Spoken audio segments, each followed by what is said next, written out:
just gonna tell me what to do. So I'm gonna follow the ball. Yeah. I'm kind of just putting the whole thing on the field. Okay. I don't have Just to. getting. Oh, that's what he's gonna tell you what to do. Yeah. Yeah, be like zoom in on the goalie. He'll tell me. Perfect. Good luck. All right, go take your spot down there. Can we test this or we're on? Please just You're on. If you need me to do anything for the.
Top-seeded pioneers of LIU Post.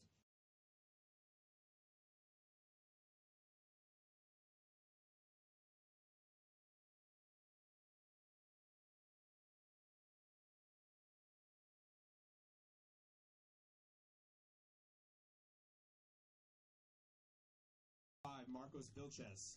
Number 6, Santiago Echevarria. Number 7, Carlos Cotto.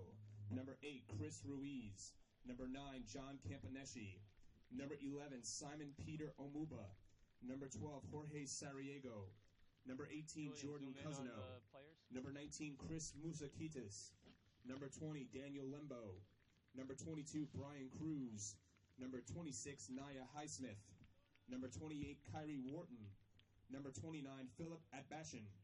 Number 38, Ryan McCrae. And number 39, Andrew Pereira. And now the starting lineup for the Bears. Number 2, Alberto Salcido. Number 3, Alejandro Del Cura. Churchill? Number 4, Gonzalo Barroso. Zoom out all the way. Number 10, Ben Wilson. Number 14, Martin Sundell. Zoom in a little bit more. Number 15, Rory Head. Number 16, John Barberin Garcia. Number 17, Kirsch Patel. Number 23, Alex Barbosa. Number 27, Alex Russin.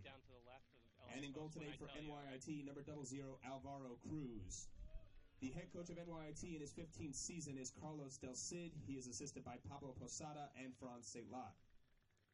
All right, go down to the left. And now the lineup for the Pioneers of LIU Post. First, the non-starters. Number 0, Kevin LaBarbera. Number 4, Alfred Lindberg. Number 6, Eric Berthagen. Number 7, Johan Christensen. Number 11, Jason Lampkin. Number 15, Vinny Tavernese. Number 16, Harry Pierce. Number 18, Brian McPartland. Number 19, Ian Janssen. Number 21, Justin Ceballero. Number 22, Christian Chavez. Number 23, Alex Billington. Number 24, Cameron Gamble. Number 25, Neil Feminella.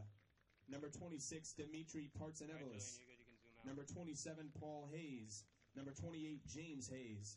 Number 29, Toby Ilamawanya. Number 31, Yannick LaRoche. And number 32, Morton Winos. And now the starting lineup for the Pioneers. Number 2, David Arvidsson. Number 3, Seb Baxter. Number 5, Joey Forgard. Number 8, Tom Bowen. Number 9, Charlie Ladula. Number 10, Per Forgard. Number 12, Nico Anderson. Number 13, Ali Hollingseder. Number 14, Maxine Develaz. Number 17, Matias Ruiz. In goal today for LIU Post, number 1, Jesper Malmstrom. The head coach of LIU Post in his 7th season is Andreas Lindberg. He is assisted by David Stapleton, Dushan Urseg, Jonathan Walken, Alex Mandolia, and Victor Muti.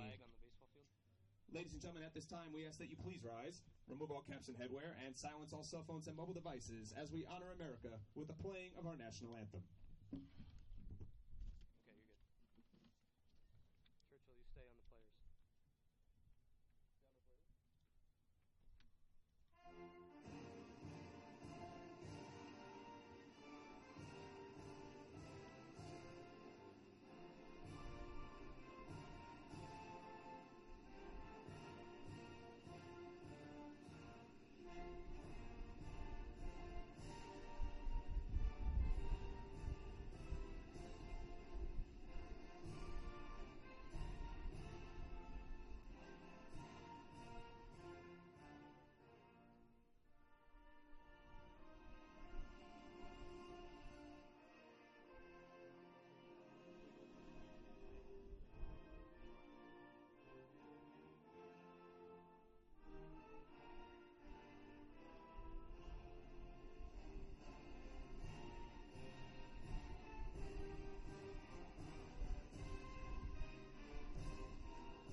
Ladies and gentlemen, the NCAA East Coast Conference, NYIT, and LIU Post promote a positive game environment and good sportsmanship by student-athletes, coaches, and spectators. Live from Pioneer Sport Park on the campus of LIU Post in Brookville, New York, it's time for the 2015 East Coast Conference Men's Soccer Championship match. Today, the top-seeded LIU Post Pioneers host the second-seeded New York Institute of Technology Bears. And a pleasant good afternoon, everybody. I'm Mike Moore alongside Rick Rosetto. Welcome to Championship Friday here on the ECC Sports Network. And, Rick, a rivalry renewed this afternoon.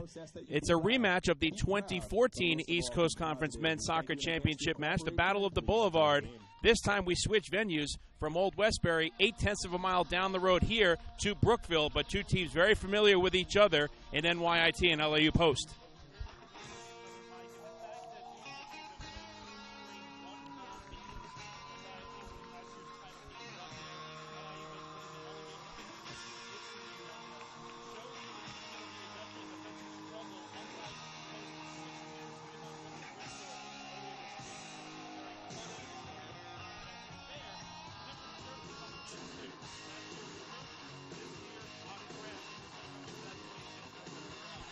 Well, it should be a very exciting afternoon here. Mother Nature is cooperating. Game time temperature in the 70s. There are clouds above us, but we are just about ready to go here. Glad you can join us on ECCSports.org.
So we're just about ready to go here at Pioneer Sport Park. Glad you can join us this afternoon on ECCSports.org. The Pioneers of LIU Post will be going from left to right on your computer screen in their home white jerseys with gold and white numbers. NYIT going from right to left on your computer screen in their road gold jerseys. NYIT across the chest in blue. The Pioneers will be taking the opening kick as we are just about ready to go. And we are underway here this afternoon. And it'll be very interesting the first 5 or 10 minutes of this match to see the teams getting a feel for one another. And like you were saying in the open, a major factor, especially for the Bears, talking to head coach Carlos Del Cid, is going to be the type of field that they're playing on today as opposed to at President's Stadium where they play on regular type of turf. Here it's a grass field. Absolutely, and that's going to be a lot heavier underneath the feet of these players as they're running around trying to pass the ball. It also might bounce a little bit differently because you might have a stray rock or an errant pebble somewhere in that grass. So you have to be on your alert and make sure you always have that first bounce ready to go if you're NYIT. Pioneers a perfect 7-0 at home this season as each team looks to spread the offense out early. Pass down the right wing side for Patel. He controls it, keeping it in bounds. A nice play, and now loses it momentarily, but it goes all the way back to Rory Head, who will regroup for the Bears. Let's see if they switch fields. Head gets the pass back from Salcedo. This is a very stingy backline defensive unit for the NYIT Bears, and their leader has been the starting goalkeeper this afternoon, a veteran and the graduate student. He has been the player to watch all season long for NYIT and Alvaro Cruz. Well, certainly Alvaro Cruz is a guy who has 10 wins on this season as LIU Post comes back on defense with a good save there. But really a lower save percentage at 73%, but only 0.4 goals per game allowed because NYIT's backline is just that good as you mentioned. Long ball down the right wing side to Anderson, and he runs out of room. And it will be a goal kick coming up for the Bears. And while it's going to be a challenge for Cruz, let's not forget about this very potent offense in LIU Post that has been led all season long by the senior Per Forgard. Forgard has taken the mantle from Avon Dospo last year as a guy who really can control this offense. But, again, you mentioned they're so potent. Per Forgard, 11 goals, 12 assists this season for 34 points. Jason Lampkin is not starting. He's coming off the bench with 7 goals and 8 assists. Then you have the freshman Ladula, as mentioned, 8 goals on the year. Matias Ruiz has 6.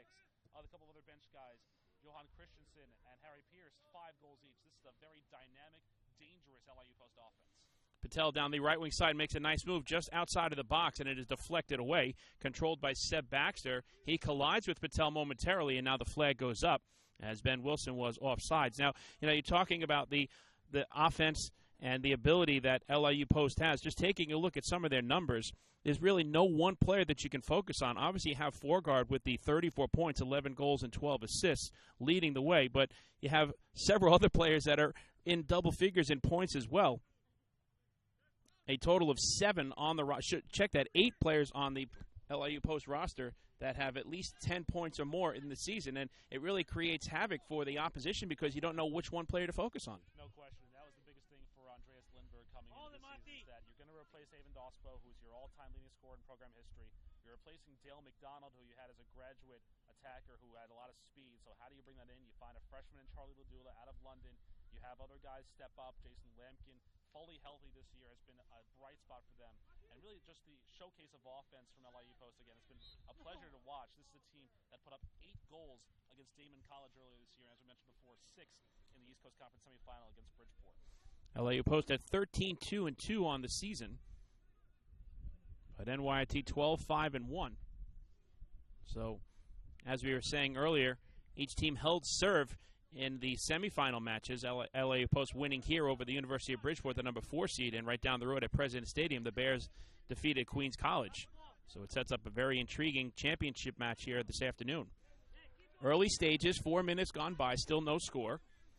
Right in front of our broadcast table, Ben Wilson sends a back pass to Gonzalo Barroso, and he switches fields towards the middle. Del Cura has it, looking for the long ball down the left wing side. In stride, Garcia tries to keep it in bounds and does not, as the flag does go up. I like the approach early here on the part of the Bears. They're trying to just spread the offense out and try to cash in on those long ball opportunities. I do too, and I think Carlos Del Cid has said that to his team. You can't be afraid of just how good LIU Post offense is, but you have to keep the ball wide open. This is a big field, and you have to keep that ball moving all over the course, playing it back as much as you can, as they just did here with Barroso, because LIU Post will attack, but if you keep the ball on your foot, keep the possession on your side, you can get some chances here early.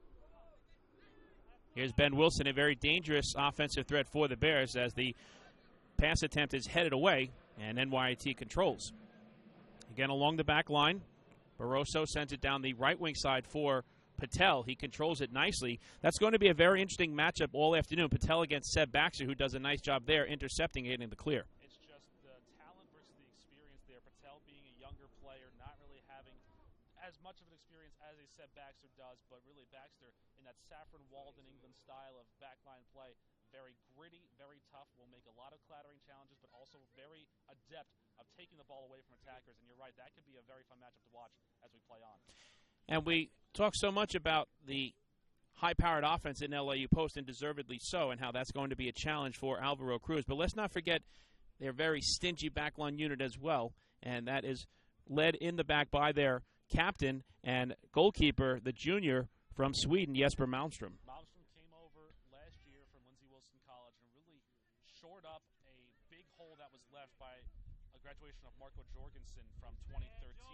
Has done a great job here, and really one of the more interesting goalkeepers you'll see because he's a lefty. And the funny thing about it is that when he's playing, it doesn't matter whether it's a stiff wind, driving rain, the ball comes off of his foot. He's able to cut through the teeth of a biting wind like something I've never seen before. So that'll be interesting to see on goal kicks and also just regular punts from him. He'll do a great job in this game of keeping the ball forward and maybe get an assist here if he's lucky.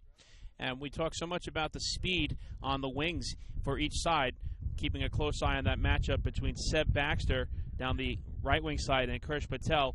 But another matchup to focus on right in front of us along the right wing side, Charlie Ladula, just a freshman from London, England. It's going to be a challenge this afternoon for the likes of Barroso and Del Cura to keep him in check. Well, they've seen him before, and Ladula was a guy who had scored the goal in the earlier matchup between these two squads, the only goal in a 1-0 victory for LIU Post over NYIT.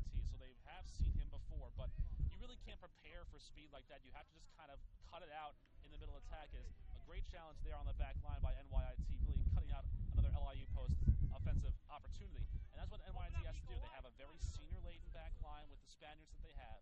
Maybe not in eligibility years, but in knowledge of soccer and how the game is played. So they have to keep this game going, keep the ball away from their back line, because, again, Cruz has had not a lot of save chances, but he's made the most of them. Well, when you were going over the lineups earlier, you were talking about the Spaniards there that are on the field for Carlos Del Cid, and the fan base at NYIT refers to that trio as the Spanish Armada. So we'll see what happens with them today, this afternoon. But big challenge for that team to just keep an eye as we have our first corner kick of the match coming up. And this is an interesting opportunity now for LIU Post on the far side. It's always a challenge for the goalkeeper, now Cruz, to bark out orders to his defensive unit and make sure he's not screened. And you'll see a lot of jerseys swarming in inside that 6-yard line box. Certainly, and that's kind of the advantage that Cruz has of being 6'4". can see a lot better. And for a guy like Cruz, the ball comes in, headed over by pair foreguard for a goal kick again. Good opportunity there from LIU Post, and that's really their bread and butter is that set piece. Matias Ruiz has had a great career in Brookville at making those set pieces work. That time, foreguard just heads it a little too high over his head. And it looks like the Bears may have caught a bit of a break there because you do not want to leave any sort of space at that spot in the attack zone for foreguard, and he got a good look, and the Bears dodged a bullet there. You know, the dangerous thing with LIU Post is that once they get a goal, one goal, that's when the dominoes start to fall in their favor. And if you're NYIT, you want to keep this game as scoreless as possible for as long as possible. Maybe get a goal here, sneak one in here and there, but you have to keep LIU Post on the board early because if not, they can rally and they can score goals very quickly. They can find holes in the defense, especially when you have players and freshmen like Sundell and Head who are just new to this. This is their first conference title game. You know, you don't want to get those freshmen a little too careless, I would say, or maybe a little too downtrodden if you're down by a goal early. Well, that's a great point that you made because in the semifinal match, the Pioneers got off to the quick start. In the first minute, Charlie Ladula picked up the goal from foreguard against Bridgeport.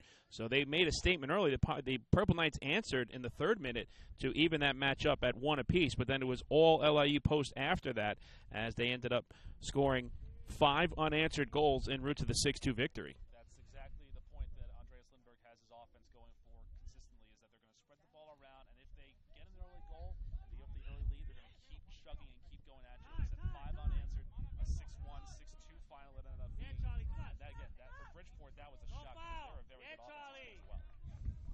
Ball is knocked away there by Barroso, and the Pioneers will have a throw-in quickly in the attack zone. Ladula has a bit of a move, but it is deflected and cleared by Garcia. And it's funny, you're talking so much about Ladula, and deservedly so. The minute he touches the soccer ball, you see 4 or 5 gold jerseys around him. So it's just, again, pick your poison if you're the defensive unit for the NYIT Bears. Exactly, and with all these different weapons, even Nico Anderson's a guy who can send the ball in as he just did. Opportunity just outside the box. Devilaz could not get the shot on, but here's an opportunity now, and the save is made. Best save of the match. Ladula had a look from point-blank range and a terrific sliding save with the foot by Cruz, and we are still scoreless. Excellent save by Alvaro Cruz, and again, Ladula had a good shot, kind of picked his spot well, tried to go low, but, Cruz got down so quickly, those cat-like reflexes from the graduate keeper, and just popped it straight up over the net. Excellent job by the keeper there, Cruz. Second corner kick here. The kick goes through the wall, and now it is controlled by Barroso. And he looks to get the clear down, but nobody's home. A bit of a giveaway there as Devilaz will retreat. Well, that's a testament, again, to Cruz. As you said, the graduate student, he's standing at 6'4", so obviously those high shots in the upper left and right-hand corners will be, a nice opportunity for him. But when you're 6'4", you don't expect to have such ability going low as well, and that was a terrific save. You're taught as a keeper very early on in your career that you have to be on the balls of your feet. You have to not be settled back on your heels. And Cruz, again, has had that experience for over 10 years now, and he's just done a great job of keeping that knowledge there set and keeping that knowledge for the other goalies on this roster. Really, he's their leader on that back line.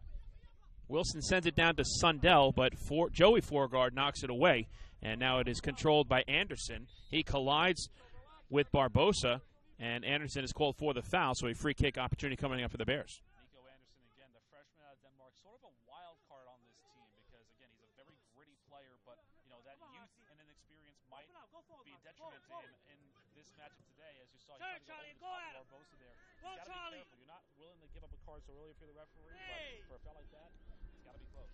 Ladula gets taken down. Nothing is called. He was looking for the foul, but instead it's a terrific defensive play by Barroso. He looks for Wilson, but that pass is intercepted by Joey Foreguard. And really, this match has been as advertised thus far. Kudos to the defense. A foul there goes against Tom Bowen. It'll be a free kick coming up. But we've seen a lot of opportunities for both sides on the offensive end, but the defense has stepped up. Absolutely. On both sides, you have very stingy, very staunch back lines. And, the biggest thing for both these teams is that they have to be disciplined. This is a huge game. You have a lot of things riding on win or lose here. But at the same time, you cannot fight the third team on the field, which is the referees. You have to kind of play the game the way that it is. If a foul isn't called your way, you have to get up and keep going. Otherwise, you're going to draw the attention of the referees for the rest of this game. And that could set up who wanted the foul earlier, as you mentioned, but didn't get it, and maybe made a little bit of a fuss. That might send him to the showers a little bit early if he's not careful. And he stands at 6'1" as well. And right in front of our table, you saw how high up in the air he got with that vertical leap a couple of times on the headers. So Ladula really making his presence known early on in this match. Still no score. Just under 14 minutes gone by in the first half. Glad you can join us this afternoon. Mike Moore alongside Rick Rossetto. This is the 2015 East Coast Conference Men's Soccer Championship match, a rematch of the championship game from last year, in which the Bears were victorious right down the road at President Stadium. You know, they call this the Battle of the Boulevard.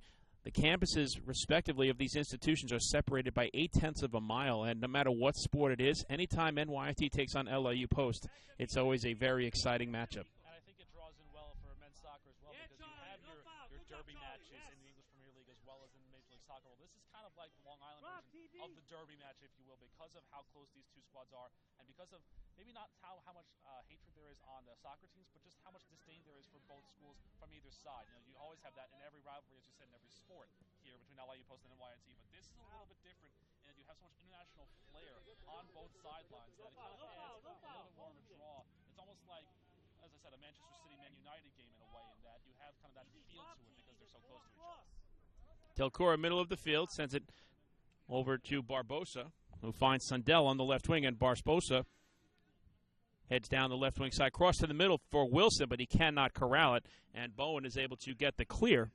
Far side, Hollingshader has it, waiting for the challenge, being very patient. Both teams doing a good job in terms of their approach, also not forcing the issue. You can see early on that if you're not going to challenge a soccer ball, they'll just hang on to it, take time off the clock, and then wait for the opening. And that's the beauty of it for both sides, is that they're going to be very patient, and they're going to be very calculated in those attacks as well, in that you don't want to, as you said, try and draw the ire too quickly, but also you don't want to get burned too quickly, especially in a game of this magnitude. You have to kind of play within yourself and be able just to stay low and stay on your back line. You can't be caught trying to make a quick tackle or trying to get a ball further away, because that's when you get burned. And again, these two teams have high-powered offenses, so it could be very dangerous on both sides. The two real significant scoring opportunities did come on the part of LIU Post, that header attempt going over the crossbar by Forgard, and then really the best look of the game from Ladula on a nice kick save to the right by Cruz. So, you know, NYIT has not necessarily been controlling the pace of the match, but they've just, like we were saying earlier, weathered the storm early, because we know how great of an offense LIU Post has, and on the road in a hostile environment, the more that the time ticks down, it may play into the hands of Carlos Del Cid's squad. This is the team in LIU Post that has scored 55 goals all season long. They've only allowed 22. NYIT has only scored 35 goals, but they've spread it out as well. Philip Bashian, Kirsch Patel, and Simon Peter Amuba have the team lead with 4 goals. So it's not the high goal count that you're looking for, but again, the fact that anybody on either team can score is something that I think both these coaches like going into the teeth of really this first half and going into the second half as well. Salcedo looking for Wilson, but it's intercepted nicely by Joey Forgard, and the clear is taken by Tom Bowen. Here's Ladula with some room. Nice pass down the right wing side. Per Forgard, a dangerous threat always, crosses it through, intercepted nicely by Garcia, and then he will send it to Delcura, who will patiently hang on to the soccer ball and wait for the challenge, as we mentioned. Near side, Garcia. Nice pass right in front of us to Sundell. Sundell makes a move towards the middle. Crosses it through, but nobody's home, and it will go out of bounds. And it'll be a goal kick coming up for the Pioneers. Just an excellent backtrack by NYIT, because, again, Ladula fed Forgard nicely with a through ball there, but he had 5 different gold shirts that were back. And, you know, even though the attack from NYIT didn't really have the finish that you would have liked, the fact that they got the ball forward and across the midfield line and made a play for it with Sundell kind of gives you an indication that they're going to be able to move the ball very well also in this matchup. So both teams are giving that midfield area to either side. But, you know, when it comes to the attacking, as we mentioned, the defense is locking down very nicely on both sides. Delcura switches fields and finds Salcedo down to Patel. He's been active early, but can't control it, and Bowen gets the intercept. And now the Pioneers will look to take control. Joey Forgard, near side to Anderson. Anderson, quick pass to Per Forgard. Ladula controls it with the chest. Forgard down the right wing, gets the pass from Ladula with some room. Forgard looking for some space, crosses it through. The header is on, and it goes over the crossbar. Great look there by Matias Ruiz. Such a great first touch, though, by Charlie Ladula on the near side. Right off of his chest. The ball didn't really carry him anywhere. Deftly placed, and then Forgard, a nice cross in. But that's the danger with Ruiz. We mentioned how good he is on set pieces, but he's very, very under the radar in terms of how good he is with his head as well.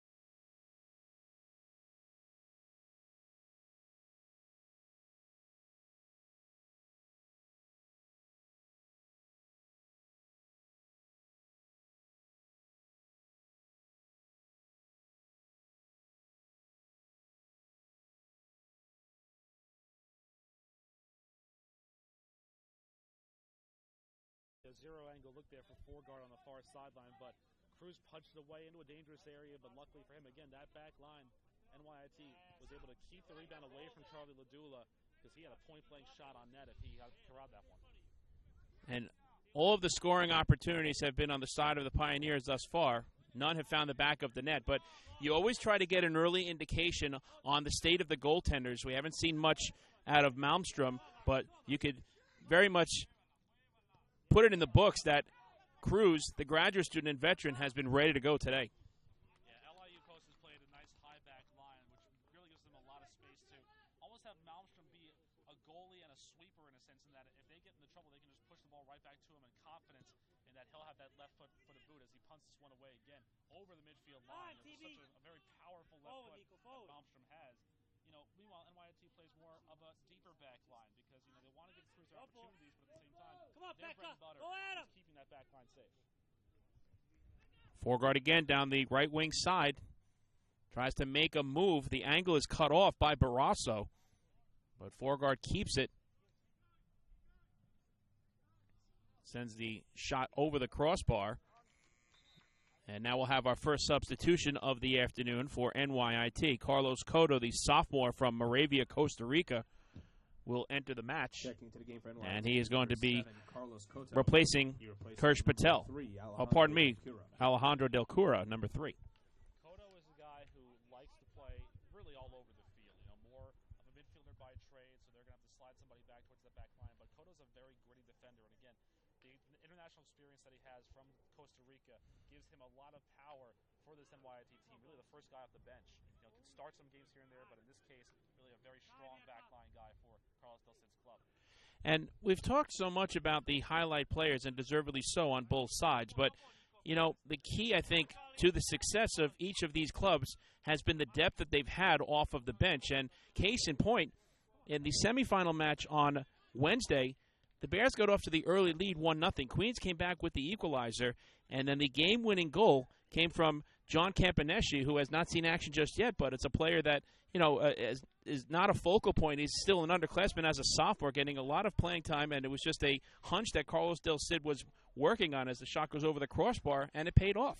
Absolutely, and again, as we mentioned earlier, with LIU Post as well, you have Johan Christensen, the Icelandic native, you have Harry Pearson, Jay Slamkin, both from England, not starting this game, but that right there is a combined 16, 17 goals that is on the bench for you, waiting to come in at any moment in time. So you've got a lot of players who have a lot of depth, and that's the biggest thing for schools like LIU Post and NYIT. It's not just the players you get, but the depth you have, because you have a starting 11, but if you have the 12, 13, 14th guy off the bench who can really be a sixth man in the way almost in the basketball term, somebody like that is a guy that you really want to use going forward. That cross attempt by Devilaz is intercepted by Barroso, and now NYIT looks to respond on the counterattack, but losing control out of bounds was Barbosa, and the Pioneers will have the quick throw-in. And Maxime Devilaz is a perfect example of what we were just talking about too. Really a bench guy last year, but now he's getting more of a starting role time. So given the opportunity, Devilaz trying to make it pay. Good challenge there by the Bears' Barbosa, forcing Malmstrom to knock it away with the left foot. And luckily for him, it went right to Joey Forgard, who was able to get the clear. We are halfway through, half number 1. Still no score. Ball goes out of bounds, and Ben Wilson will take the quick throw-in, far side in the attack zone. Finds Sundell back to Wilson. Wilson crosses it through with the left foot, and coming out and making the running save was Malmstrom. Nico Anderson did a nice job of kind of shading off Kirsch Patel from trying to get an opportunity there. And Malmstrom, again, having that ability just to come out of his line, be confident about it, and make that play. You can't ask for anything better from a goalie. And, you know, we talk so much about the rivalry here between these two institutions, and obviously there's going to be a lot of turnover in terms of the rosters. A lot of players returning from last year's squad, but at this point, it's LIU Post and it's NYIT. All of the film that you could watch really doesn't matter because it has to get done here on the field. And these two teams are so familiar with each other in terms of facing not only one time head-to-head in the regular season, but in the postseason as well. Yeah, again, at the last 10 meetings between the two of these squads, There have been 3 times where it's been for the ECC championship, and the Pioneers 2-1 in those games. But as we mentioned, NYIT currently has bragging rights over LIU Post right now, winning last year's title game. So there's a lot of different points at stake and a lot of different moments. But again, you can watch as much game film, you can do all the computer simulations as you want, but it all matters about the 22 guys that are on the field. Cross intended for Barbosa, for Wilson, a little too high, and the save is made by Malmstrom. But again, another good opportunity on the look. And I really like the approach early on of Ben Wilson. He's one of those players to focus on for NYIT, and he has a booming left foot, but he's very successful also at just crossing the ball through and finding those players inside the box. And the thing that I like about Ben Wilson, too, is that he gets back. You know, he's a junior back by trade. He plays more up as a midfielder forward, but if he needs to come back and play defense, he's always one of the first guys back on the line for Carlos Delcett's club. You can't ask for anything better from a junior, really now becoming a leader on this team, somebody who knows where he's supposed to be at all times and can get there very easily. Just over 20 minutes to go, first half. Mike Moore alongside Rick Rossetto. Glad you can join us this afternoon on Championship Friday here on ECCSports.org. Top-seeded LIU Post taking on second-seeded NYIT. Tomorrow, the women's championship will be at the University of Bridgeport with the top-seeded Purple Knights hosting the number 2 seed Roberts Wesleyan College Redhawks. So on both the men's and women's side, the 1 and 2, which sometimes you don't see. You get an upset here and there, but each of them has done a terrific job maintaining their home field advantage and advancing to the championship. Right. Well, last year, the women's side, you had Bridgeport, who was the 4th-seeded team, coming here to LIU Post, knocking off the top-seeded Pioneers, but then falling in the final to Mercy College. It was Mercy's first title in the ECC, and now tomorrow you can have that again. Roberts Wesleyan, a team that, again, wasn't eligible for postseason play until last year, now in their second full season of eligibility, going to go for the conference championship, and they're a very good offensive team as well. Both those squads on the women's side, that should be a very fun game. Roberts Wesleyan defeating LIU Post in overtime last night in Western New York. Here's still no score. 19 minutes to go in the first half. Play on, says the official, and now LIU Post looking to make a run. Good pass down the right wing side is controlled by Ladula. Trying to make a move, chips it through, but too far. Looking for a foreguard on the left wing side. Goal kick coming up. Lifted that one just a little bit over his head there. But, again, it all started on that hard challenge by Seb Baxter of Alex Barbosa. No call on the field there. And, again, that's Baxter's games. That he's going to have those very difficult, gritty challenges. And you just have to keep playing because it's always going to be there, and they're always going to be around clean, if not fully clean. So you have to be on your lookout if you're Barbosa or Alex Russin or any of these other attackers. A pair of substitutions for the Pioneers. Harry Pierce, the sophomore from Hamilton, London, England, and Jason Lampkin enter the match. Lampkin from North Wales. So, like you were saying, a lot of international flavor on both sides of these teams, and we're starting to see it more here with a pair of substitutions. Certainly, and the guys they came out for, it's a very interesting substitution there. You bring in Jason Lampkin and Harry Pierce, who are 2 midfielders by trade, but can also play some forward. Like for Ali Hollingshater is one of your backs, and Maxi Develaz, who's on your front line. So a little more offensive firepower on the field right now, but we'll see how Andres Lindbergh uses Lampkin and Pierce to end this first half. And you can see the level of physicality stepping up just a bit, not in an over-the-top kind of way, but I like the way the officials are just allowing the teams to play on here in this first half. Yeah, they're keeping the cards in the pocket, they're keeping the whistles away, but they know that these two teams, they know each other very well, and they know how good both these teams play this game and how clean they play. There's no real hard fouls or hard challenges or anything questionable. If there is, it's just a mere question, if anything. Patel down the right wing side. In stride is controlled by Wilson. Wilson crosses it through with the left foot, looking for Sundell, but it is knocked away. And now Patel has it. Back pass to Garcia. Garcia. One-hop shot comes through, and the save is made by Malmstrom. I'd love to keep like a tracker of where Kirsch Patel is on the field because he starts in the middle with that ball, switches it over to the far side for Ben Wilson. Then he's able to corral the cross after Arvidsson heads it away. He runs all over the field and really just is able to get there wherever the ball is. That's somebody for Carlos Delcett's club that you are so happy to have on your team because if you find the ball in space with him, he can run for days. Well, Fox had, what was it, StatCast or Stat Tracker? Stat Tracker. So maybe we could talk to Casey Rafferty to our left to get a little dot for the players that we want to focus on. Here's Barbosa. Challenged and fouled by Joey Forgard. All started there by a giveaway by Joey Forgard as Barbosa playing a nice high defensive angle on him. Took the ball away for the moment, but again, really just retained possession there. Forgard had no choice but to foul him as to keep NYIT from getting the ball in a situation like that. So now you have a free kick here. Real good first set-piece chance for NYIT coming up. And it will be taken by Ben Wilson. To the left of our broadcast table, swarming jerseys inside the box. Wilson sends it through, and the save is made by Malmstrom. Now quickly outlets down the left wing side in stride to Pierce. Harry Pierce looking for Ladula. He splits the defense, gets through. Shot is on. Save is made by Cruz. The rebound is deflected by Wilson off of, looked like the face of Pierce. And another terrific save by Cruz again on Charlie Ladula. You have to watch out for the counterattack. Jesper Malmstrom, a good pass up quickly to Pierce. It was a 2-on-5, but the good ball by Pierce to Ladula. And again, you can't talk about how good Alvaro Cruz is getting low and making those saves with his feet. You're usually taught to save with your hands, but I applaud that from Cruz, being able to get to your feet, the stronger part of your body, and make that save. Sundell intercepts from Forgard looking for Barbosa, but he is double-teamed, and it is knocked away out of bounds. Throw in coming up for the Bears as they will send in another substitution. The dangerous Simon Peter Omuba, the freshman from London, England, will come into the match for the first time. He's another player, very much like Ladula. You know, we have these underclassmen who have had terrific first-year campaigns with their teams, and Omuba's another one of those offensive dynamic players you have to keep an eye on. And certainly a switch here for Del Cid, and that Omuba's coming in for Alex Barbosa, and this is going to add maybe not a lot of height, but a lot of speed. And really, the ball just finds Omuba in space very, very quickly, easily. He's a guy that is dangerous with the ball at his feet, and really just quick, and that could be a problem for guys like Baxter and Forgard on the back line. Just over 14 minutes to go, first half, still no score.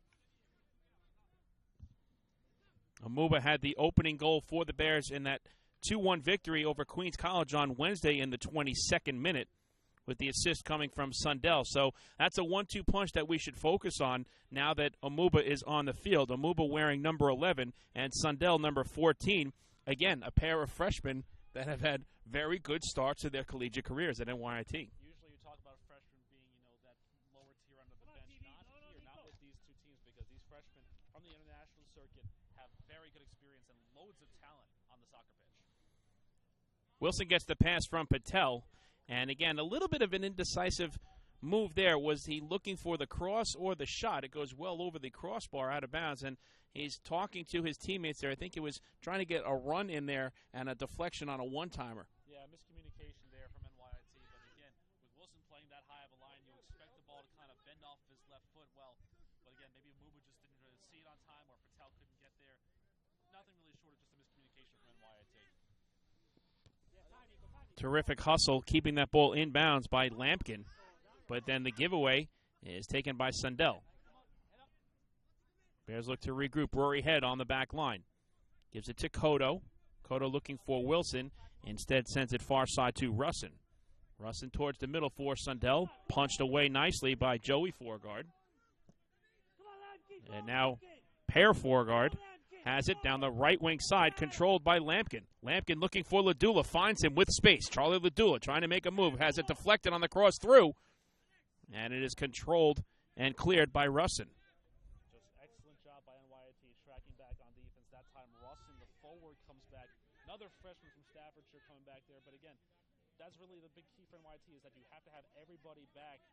Even with LIU post, they will run very quick, but you have to make sure that you're on your horse at all times, getting on the back line if you need to be. And, it's been a very impressive first half for Charlie Ladula. Every time that he has found space, it's not because of a breakdown defensively on the part of NYIT. He's been double and triple teamed and has been able to thread the needle. Absolutely, and again, that's really the power that Ladula has, is that he finds that opening, and he's able to just draw those defenders, but it doesn't face it.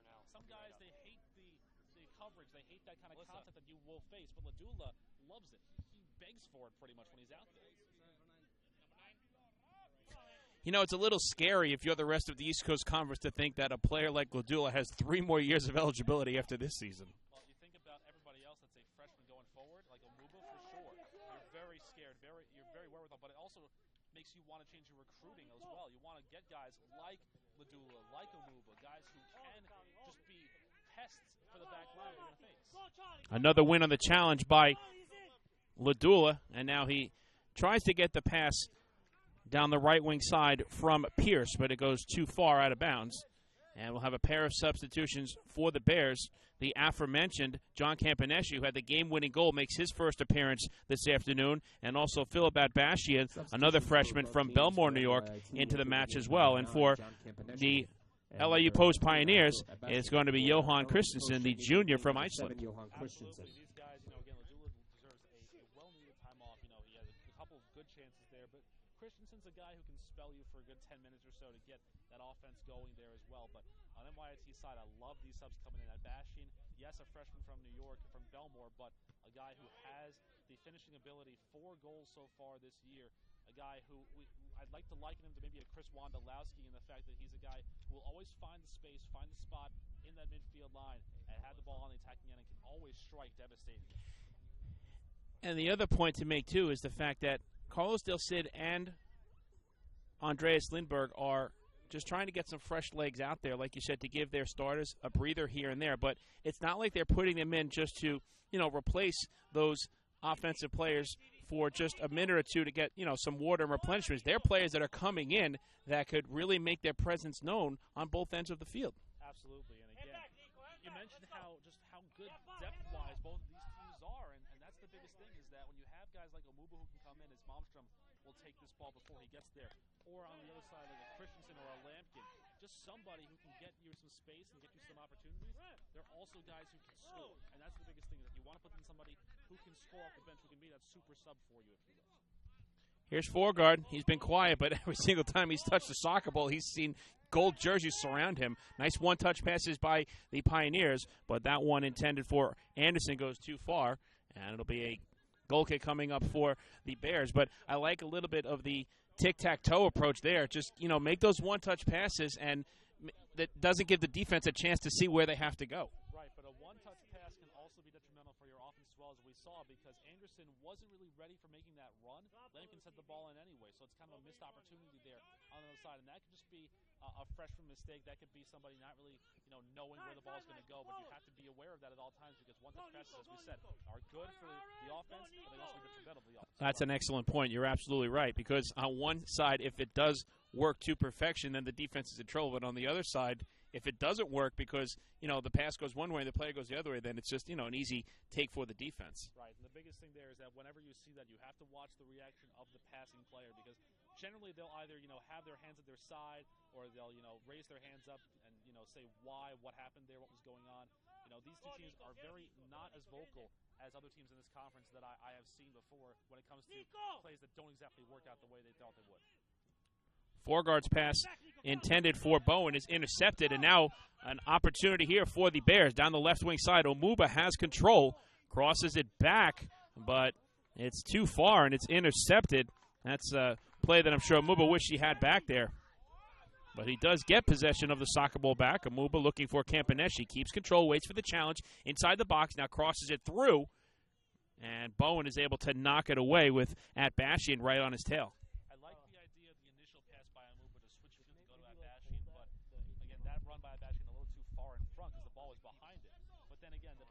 Sloppy in the midfield. Omuba got it back, tried again. It was a better play, but that time LIU Post was ready for it. Just over 7 minutes remaining. Scoreless first half. Mike Moore alongside Rick Rossetto. Glad you can join us this afternoon on Championship Friday, courtesy of ECCSports.org.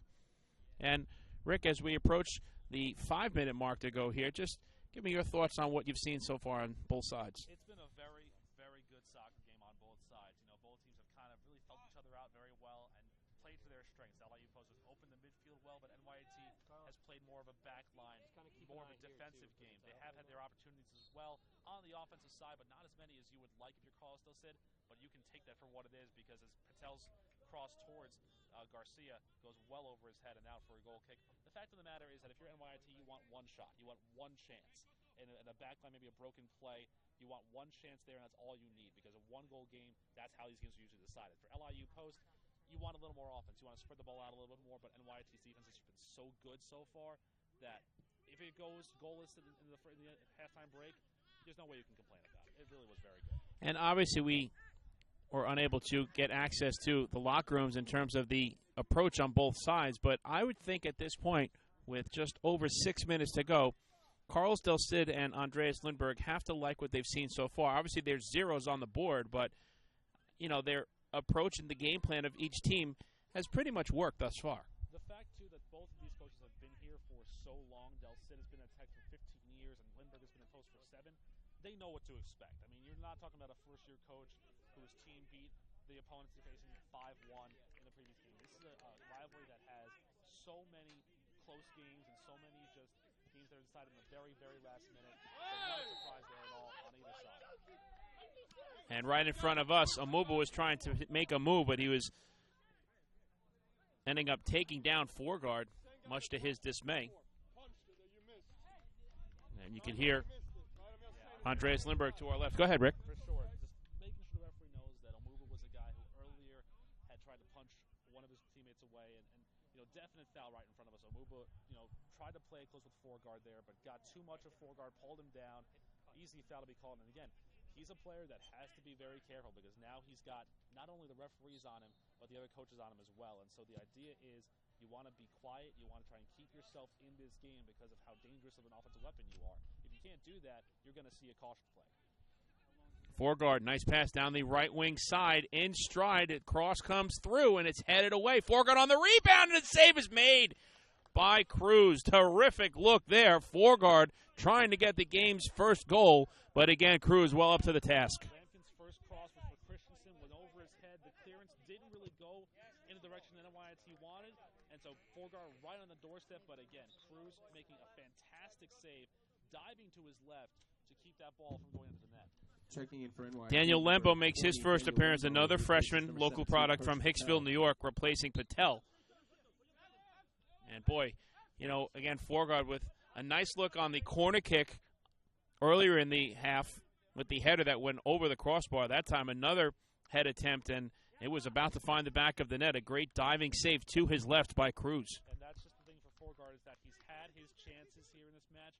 They just haven't been on target yet, so maybe just minor adjustments here or there, a minor little tweak, and he'll get that shot on net.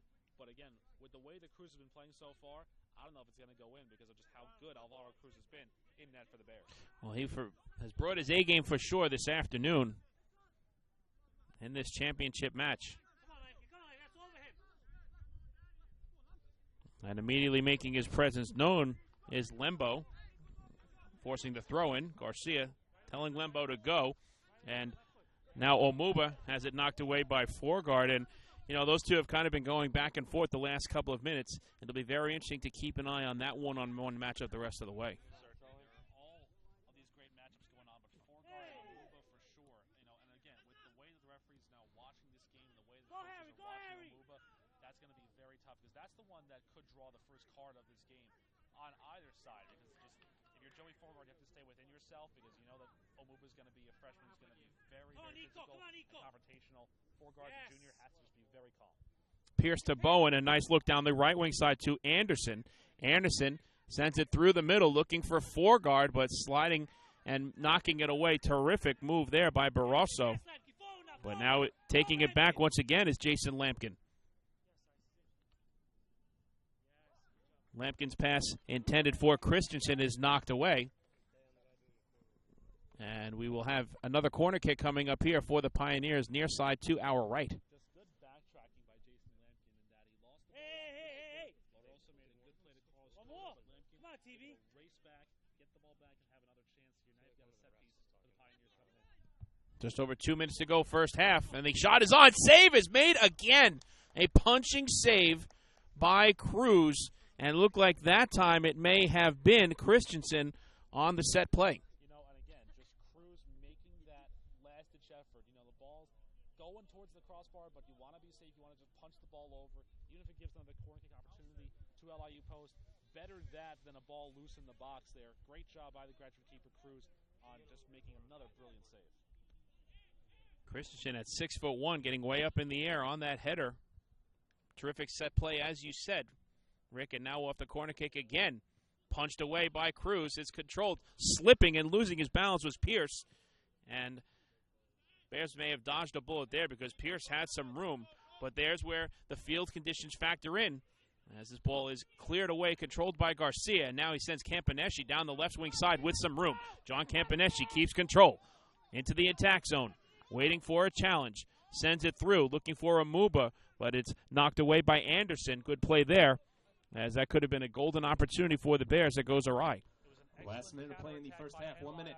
After Harry Pierce looking to send that ball deep through the net and into the woods behind the goals here at LIU Post, just slipped. He lost his footing. He was ready, though, for a strike. But NYIT, again, excellent defense and good job getting the ball forward on the counter to Campaneschi. His pass, though, just a little too far out in front of Amuba. We're under a minute to go, first half. Still no score. And the second edition of 2015's Battle of the Boulevard. LIU Post looking to take the hardware back from their rival, NYIT, the reigning East Coast Conference men's soccer champion. Clock continues to tick down with 15 seconds to go, so we'll see if the Pioneers have one last rush in them. Garcia clears it away, and that should pretty much close out the first half. A very intriguing first half, and really it's all been about the starting goalkeeper, the graduate student for the Bears, as the buzzer sounds, Alvaro Cruz. Many critical saves in that first half of play, keeping this match scoreless. And again, that is where you can frustrate your opponents if you're Cruz. And the funny thing is that going through the logs and going back, in the first meeting between these two teams, it was Jonathan Rico earning the start. In last year's championship game, it was Jonathan Rico earning the start. So Cruz is the unknown entity, but now he's made himself known in 45 minutes with great saves on excellent chances by LIU Post. Give the Pioneers credit on offense. They've done a great job just keeping the ball in the attacking zone, but nothing to show for it on the scoreboard because of Alvaro Cruz. Well, obviously it'll be interesting to see what, if any, adjustments both teams make in the locker room coming out. But let's start with NYIT.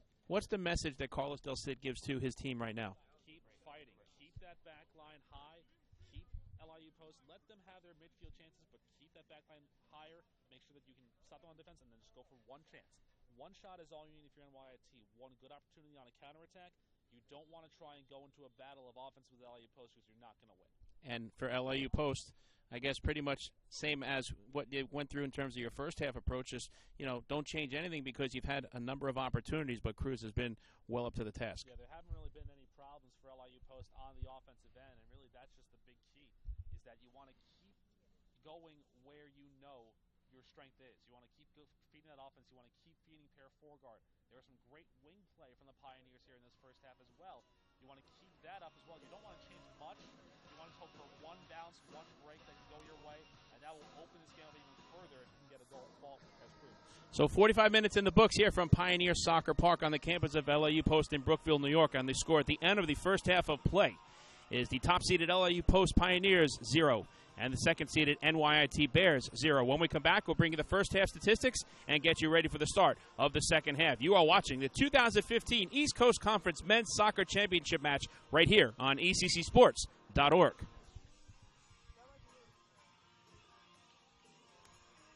Connecticut and the metropolitan New York area to Western New York. From Washington, D.C. to Long Island. The East Coast Conference is committed to excellence in academics, athletics, and service to the community throughout the Northeast region.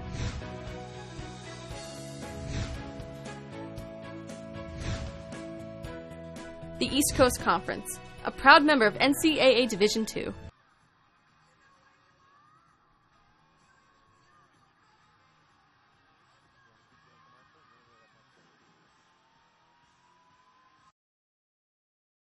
They're pioneers in spirit and in practice. On the boards and beyond borders. This is LIU Post, a leader in business. An international destination for the arts. An engine of experiential education. Where entrepreneurs get their start. Accomplished alumni give back. And innovative degree programs connect. For a 360-degree view of the world. This is LIU Post. Where the pioneering spirit soars. LIU Post.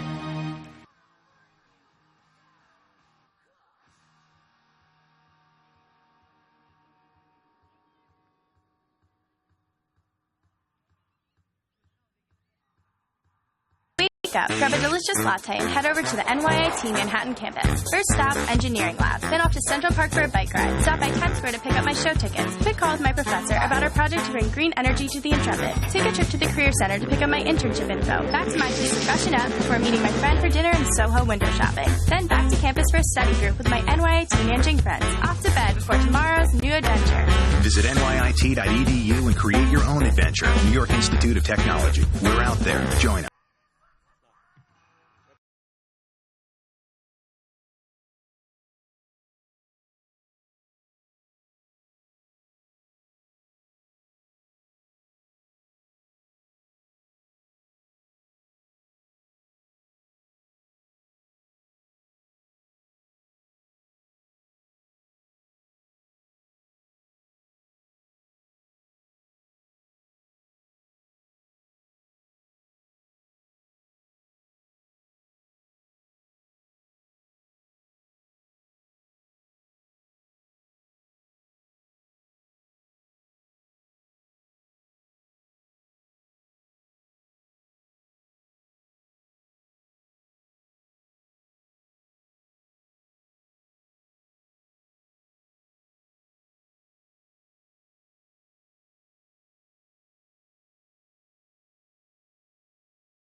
Mike Moore, Rick Rossetto back with you from Pioneer Sport Park here in Brookville, New York. Halftime of the 2015 East Coast Conference Men's Soccer Championship match. The top-seeded LIU Post Pioneers and the second-seeded NYIT Bears are scoreless. A very intriguing first half as the teams come out here to get ready for the second half. And, Rick, let's take a look at some of the first half statistics with 45 minutes in the books. LIU Post outshot NYIT in this one 6-2 in this first half of action. 4 shots on goal for the Pioneers, only 1 for NYIT, and the goalies made up their cases as Alvaro Cruz had 4 saves for the Bears. Jesper Ronson had 1 save for the Pioneers. LIU Post 4 corners in that first half. Tech didn't have a corner kick at all, but 6 fouls for the Pioneers, 4 for NYIT. Individually, it was Per Forgaard leading the way for the Pioneers with 3 shots. Charlie Ladula had 2, and Matias Ruiz had 1. Forgaard and Ladula each had 2 shots on goal, so Ladula's a perfect 2 for 2 on shooting on target so far. Ben Wilson had the shot on goal for the Bears. Martin Sundell the other shot for Carlos Elson's club. But again, nothing to show for on the scoreboard. Has really been the tale, as we said before, of how these games go between these two clubs, and that they're very close all the way through. So, going to be a fun second half for sure. And, you know, the thing about it, too, Rick, is the fact that we keep prefacing how good of an offense LIU Post has.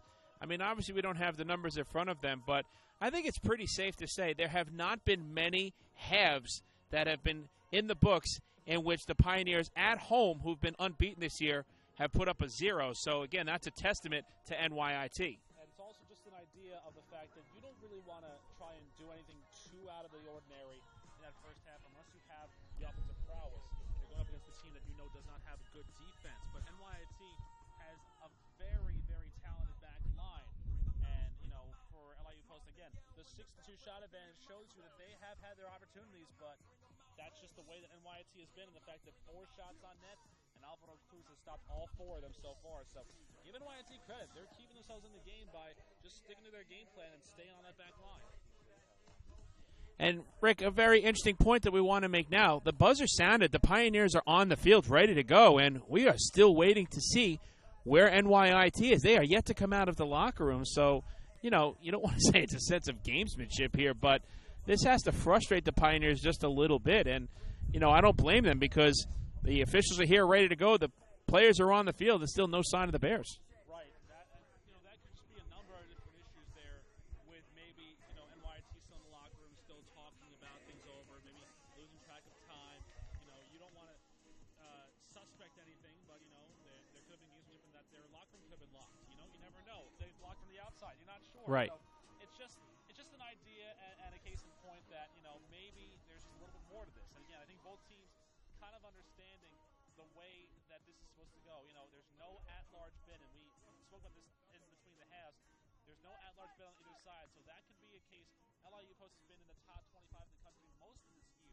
NYIT, meanwhile, kind of fighting for, you don't want to say fighting for their tournament lives, but LIU Post is a little looser than NYIT does, and that could be a reason for them being out here early, just being ready to go, kind of enjoying themselves, doing a little kick around here. NYIT will get here without any warm time to start the second half.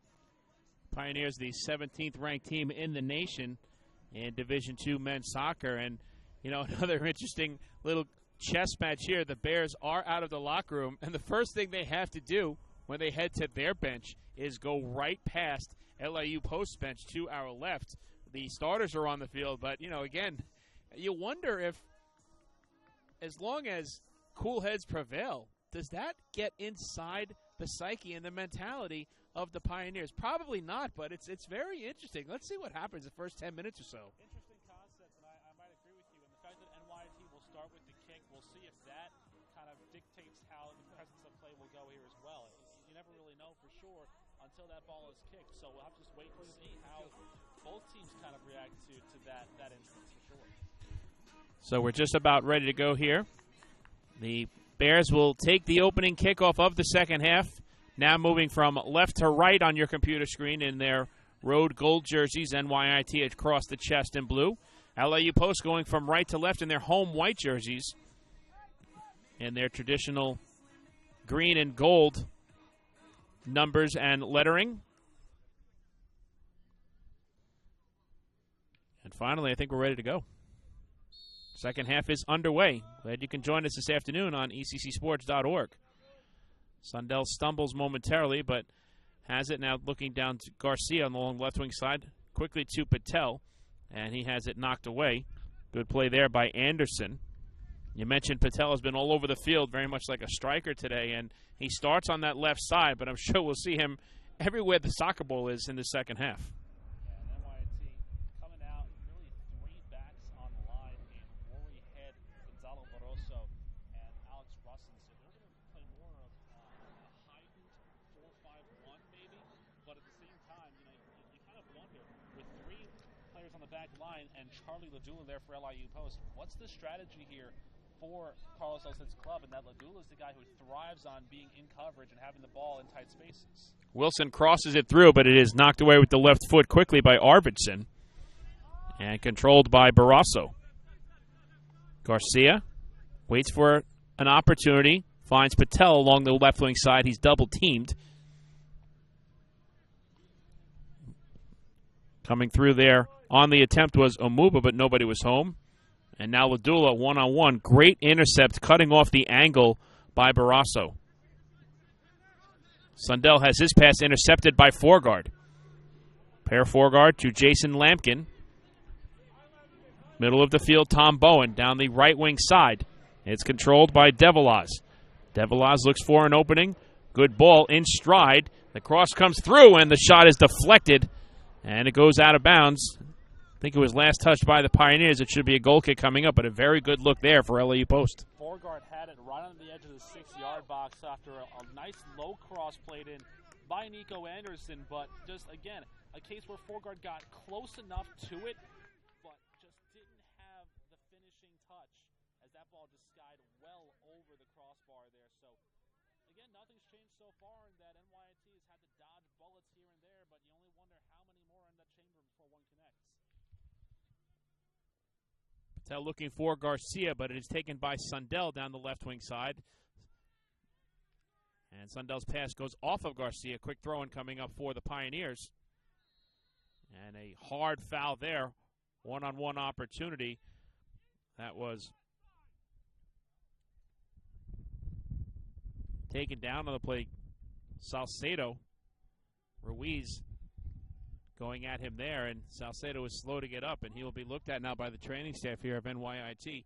Clock stops with 2:33 gone by.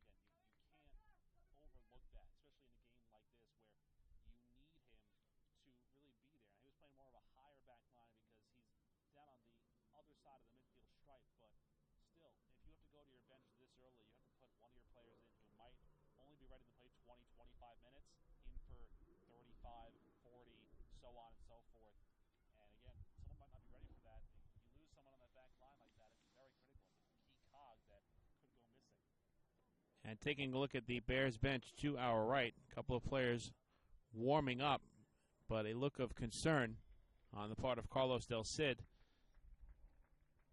Getting back to his feet is Salcedo. Nice round of applause from the fans here across the way. Good crowd this afternoon in Brookville. And he will be helped off of the field.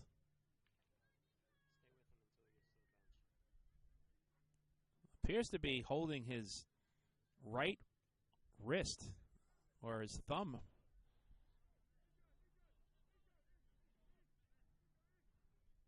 But like you said, Rick, that's a big blow in a starter like Salcedo if he's unable to return. Yeah, now it has to change up your whole dynamic as Alejandro Del Cura is going to replace Salcedo on the back line, and that's just a straight back switch. So that will change things from injury substitution for NYIT. Number 3, Alejandro Del Cura replaces number 2, Alberto Salcedo. Back line now, so there's going to be a lot of different cogs that have been moved, a lot of different changes.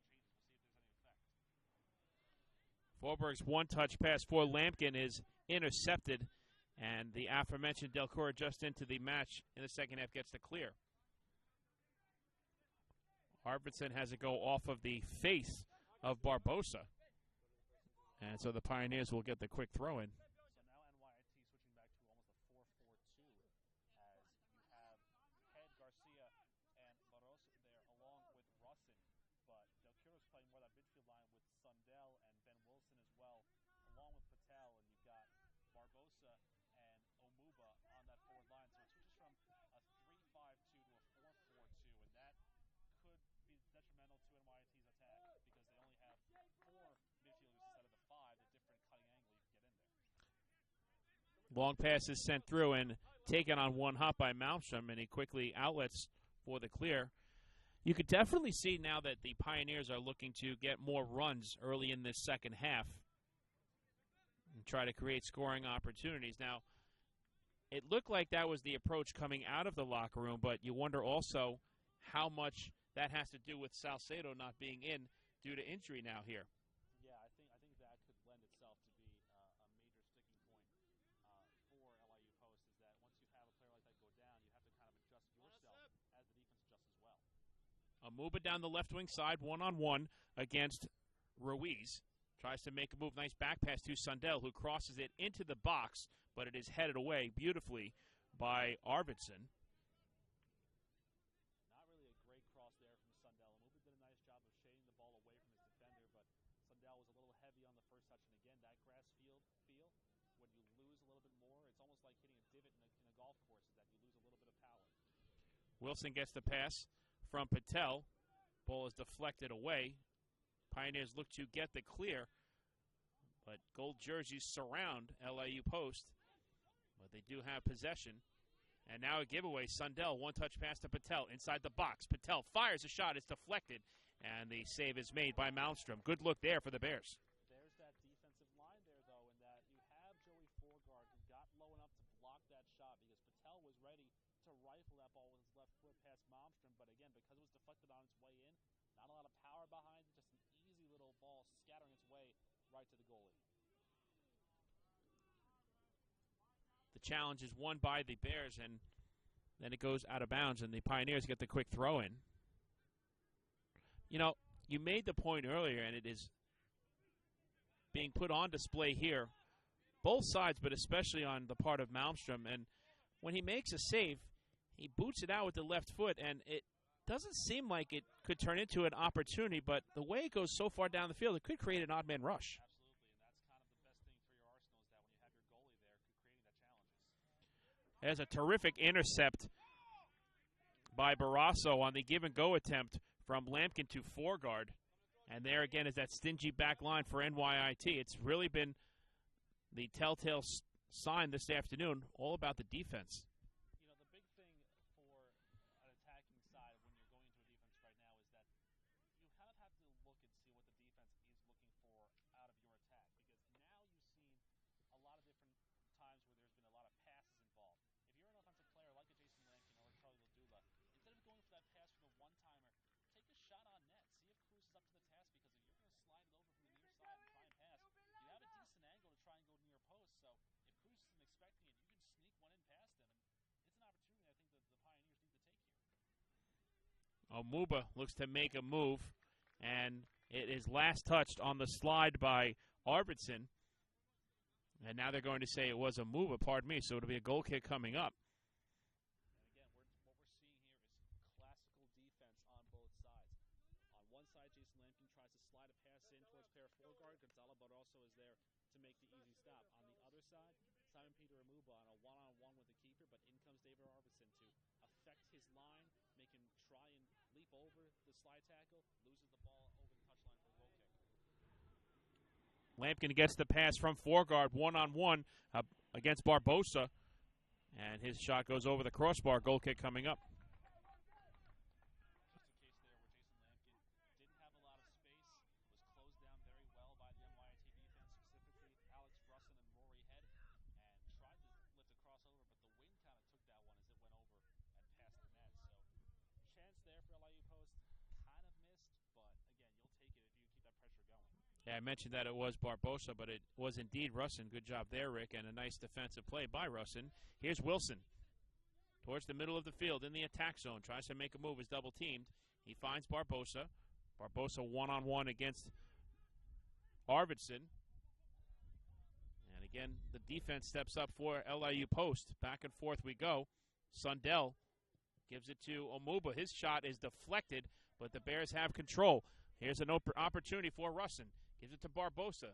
Right wing side, Wilson. Ben Wilson with that good left foot. Crosses it through. Omuba heads it over the crossbar. Terrific look by the Bears, but it's a goal kick coming up, and that is going to get the Bears fans a little excited here this afternoon as they had a good look. Yeah, Omuba pretty much skywalked the tightrope on that one as Wilson kind of sent it a little bit higher, but Omuba, who's only listed at 5'10", did a nice job getting up to have his head on the ball. Again, pushed it a little bit higher, but that was all started because LIU post got a little bit careless on the back line, didn't clear the ball well, tried to just pass it out instead of just shooting it down the field. And NYIT, again, now they have the momentum going. We'll see if they can keep pestering the LIU post defense into making mistakes like they just did. Throwing is headed away, but keep moving up is the message from Andreas Lindberg. Foreguard looking for Devilaz, has it deflected by Garcia, and now Garcia controls and clears it down, taken by the chest of Bowen. Back and forth we go. Neither team really having good control here. It goes out of bounds, and the Bears will get the throw in.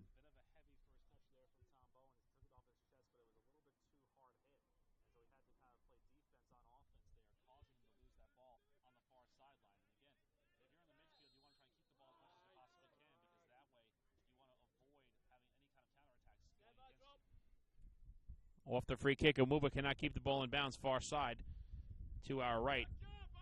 Quick throw in. 10 minutes have elapsed. Second half, still no score. Mike Moore alongside Rick Rosetto. Glad you can join us this afternoon. Championship Friday on ECCSports.org.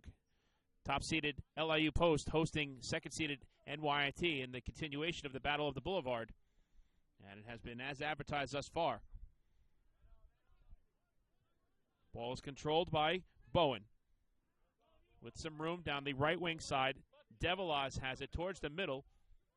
Long pass is intercepted by Garcia. Now he looks for Patel, but he overruns it, and Devilaz gets it back. Devilaz for Ladula. Knocked away by Garcia, but Ladula does get the throw in for the Pioneers on the far side.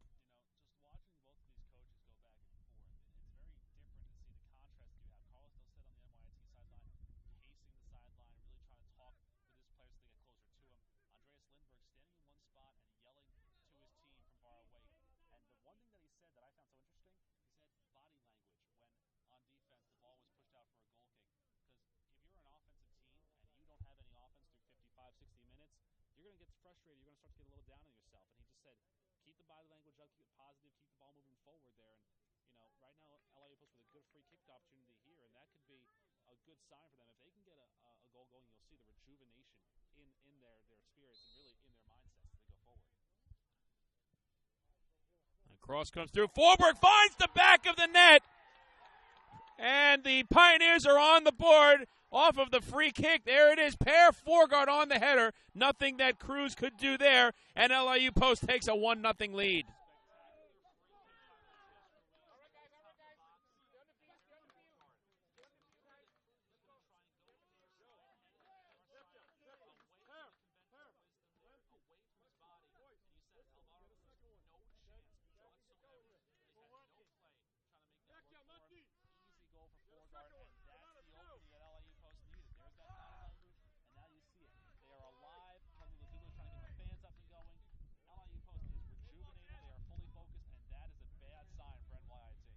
So Per Foreguard at 11:15 gives the Pioneers the 1-0 lead. Foreguard from Ruiz in the 57th minute. Foreguard with his 12th goal of the season, points 35 and 36. Ruiz has his 4th assist and his 16th point. And now the Pioneers strike first and take a 1-0 lead.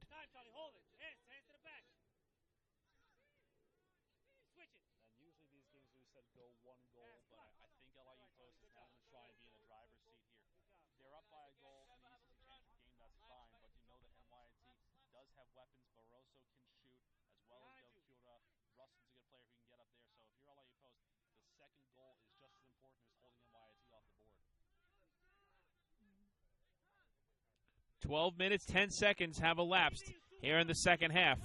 Per Forsgaard leading the team in scoring. His 12th goal, points 35 and 36. Gives the Pioneers a 1-0 lead. Wilson is offside, and right now, you don't want to say that the Bears are shell-shocked, but the momentum is starting to swing in favor of the Pioneers, a team, as we were mentioning, 7-0 at home, and now has a 1-goal lead.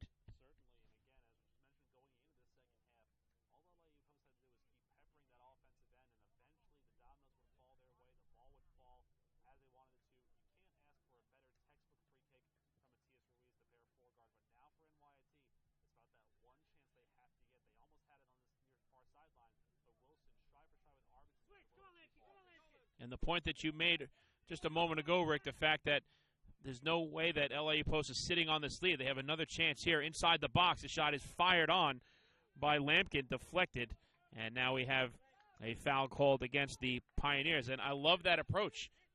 Put the pedal to the metal, strike while the iron is hot, and try to get that insurance goal.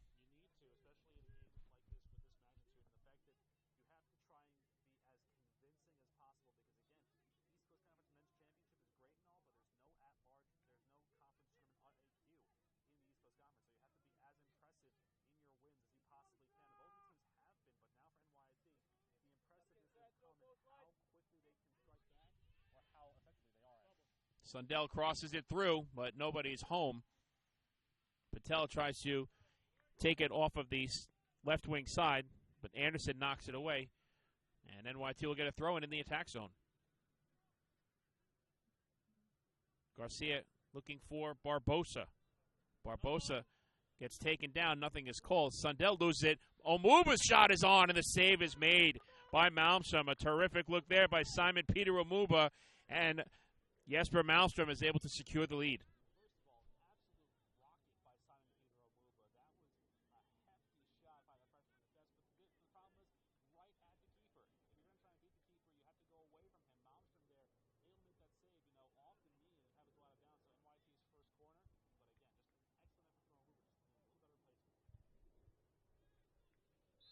One-third of the second half has elapsed as we are in the middle stages of half number 2,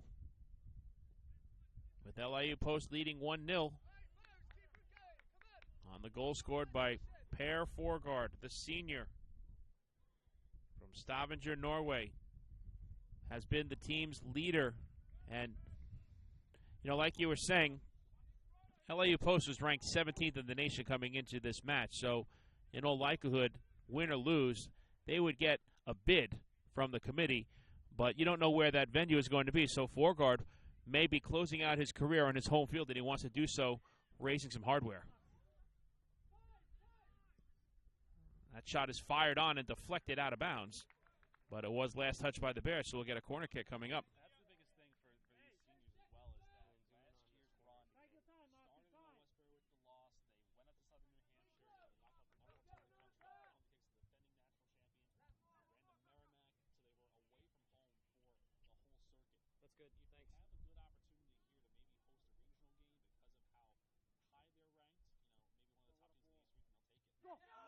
And off of the corner kick, the shot is deflected off the crossbar, stays in play.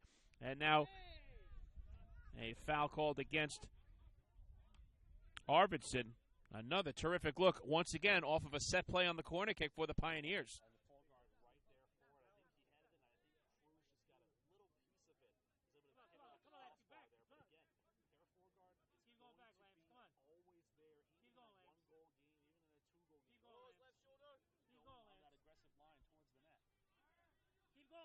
Right over the stripe. The ball is controlled by Barbosa. Looking for Omuba too far, and Malmstrom is able to control it. Guards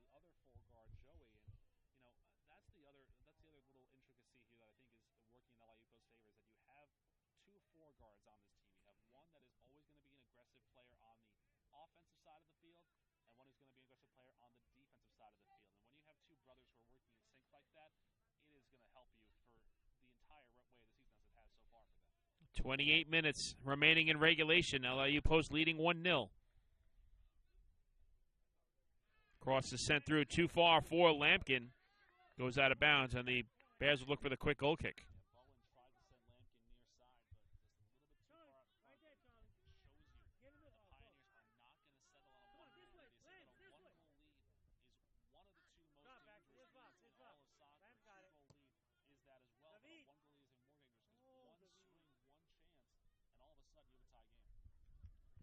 And Omuba almost was able to knife his way through the defense there.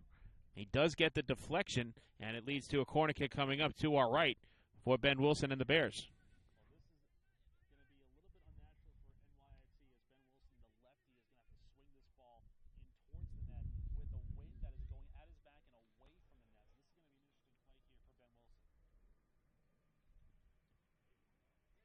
Inside the box, coming out and making the save is Malmstrom.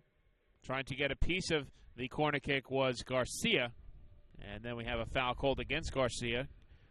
I love the aggressiveness there on the part of Malmstrom coming out and attacking the opportunity on the corner kick.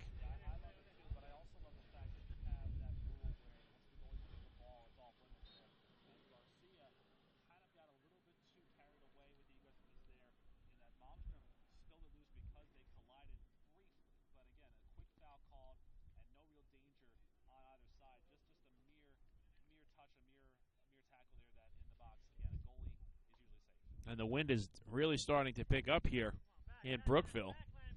Garcia, middle of the field, controlled nicely by Del Cura. Del Cura looking to run, keeps possession, finds Russin, back to Wilson. Ben Wilson sends it through, and it's cleared away momentarily by Baxter. Head coming off the back line, one-touch pass to Wilson, and now Sundell has it. Switching fields, it's controlled by Garcia.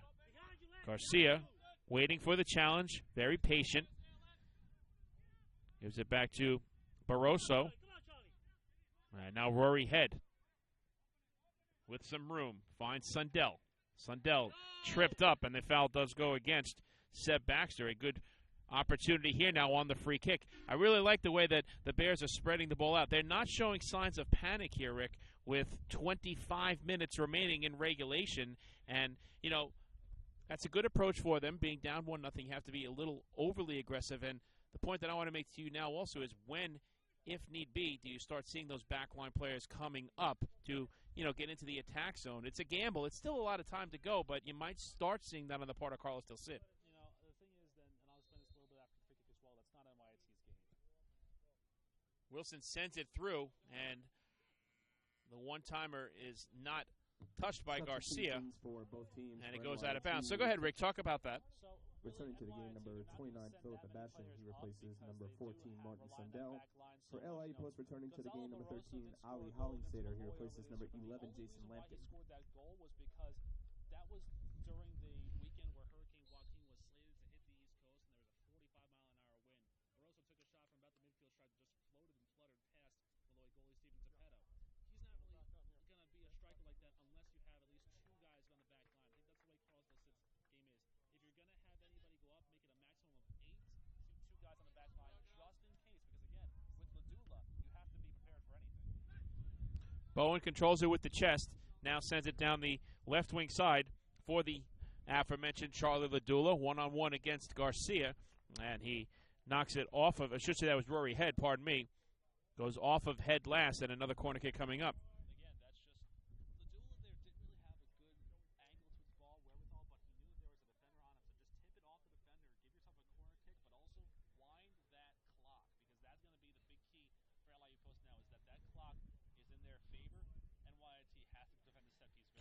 Just under 24 minutes to go in regulation. LIU Post looking for an insurance goal, already leading 1-0 as the ball goes all the way through. Ladula, though, with nobody around him, will control on the far side. Looking to make a move one-on-one against Barroso. Crosses it through, but Wilson knocks it away. But LIU Post winning the challenges now here in the middle stages of this second half. And some fancy footwork on the part of Ladula against Wilson sent it through, but it is knocked away and cleared.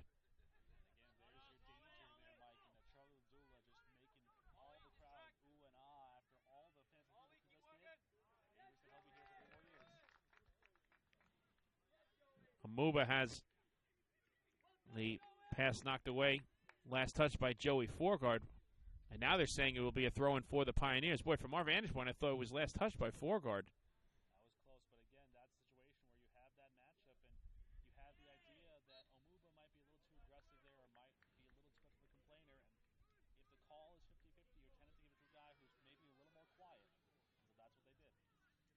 Now some extracurricular activity going on between Barbosa and Anderson. Keep an eye on that. Anderson shoving Barbosa out of the way and then pleading his case, saying that the reason why is that he was the recipient of a shove as well. Near side is controlled by Seb Baxter. Sends it back to Arvidsson. Challenged. Down the right wing side, Garcia gets into the passing lane of Devilaz, knocks it away, but the Pioneers get the throw-in.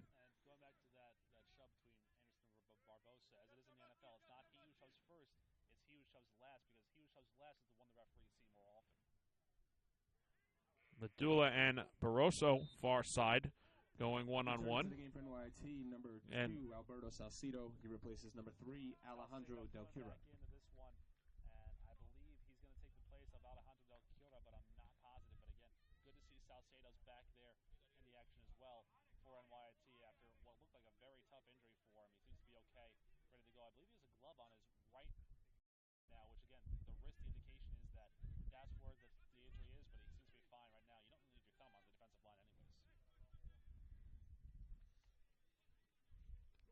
21 minutes remaining in regulation. Bears looking for the equalizer. Per Forgard's goal early in this second half has been the difference as LIU Post leads 1-0.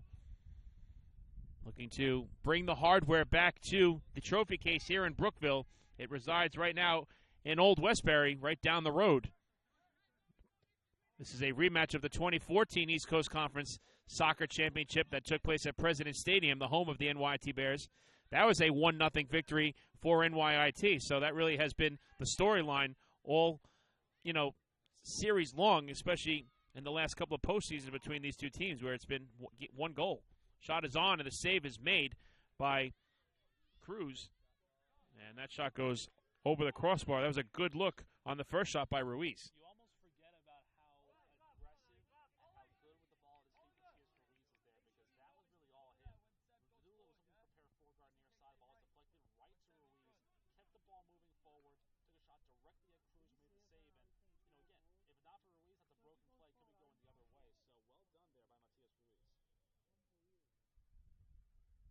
Campaneschi will make his first appearance of the second half. Next opportunity, he's able to do so for NYIT. We're under 20 minutes to go in regulation. Ladula, another nice move on the far side, gets taken down. Nothing is called. Play on, says the official. And now Barroso trying to create an odd man rush for the Bears. Barbosa with some room. Down the right wing side, terrific pass to Atbashian. Atbashian inside the 18-yard line has it deflected, and that's a terrific play by Seb Baxter, not only to keep it alive, but get the clear.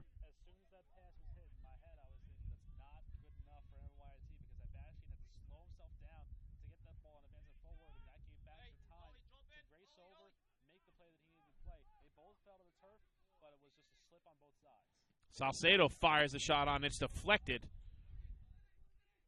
And now Malmstrom, right by the line of the 18-yard line box, is able to pick it up and secure. 18:45 and counting to go in regulation. Pioneers cling to a 1-0 lead.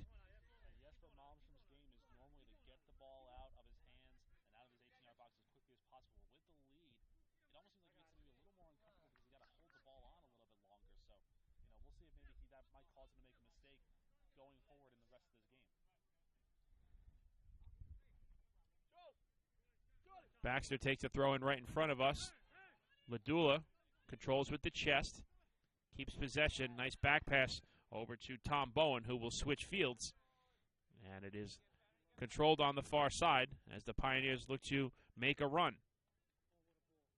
Ladula trying to make a move on the run.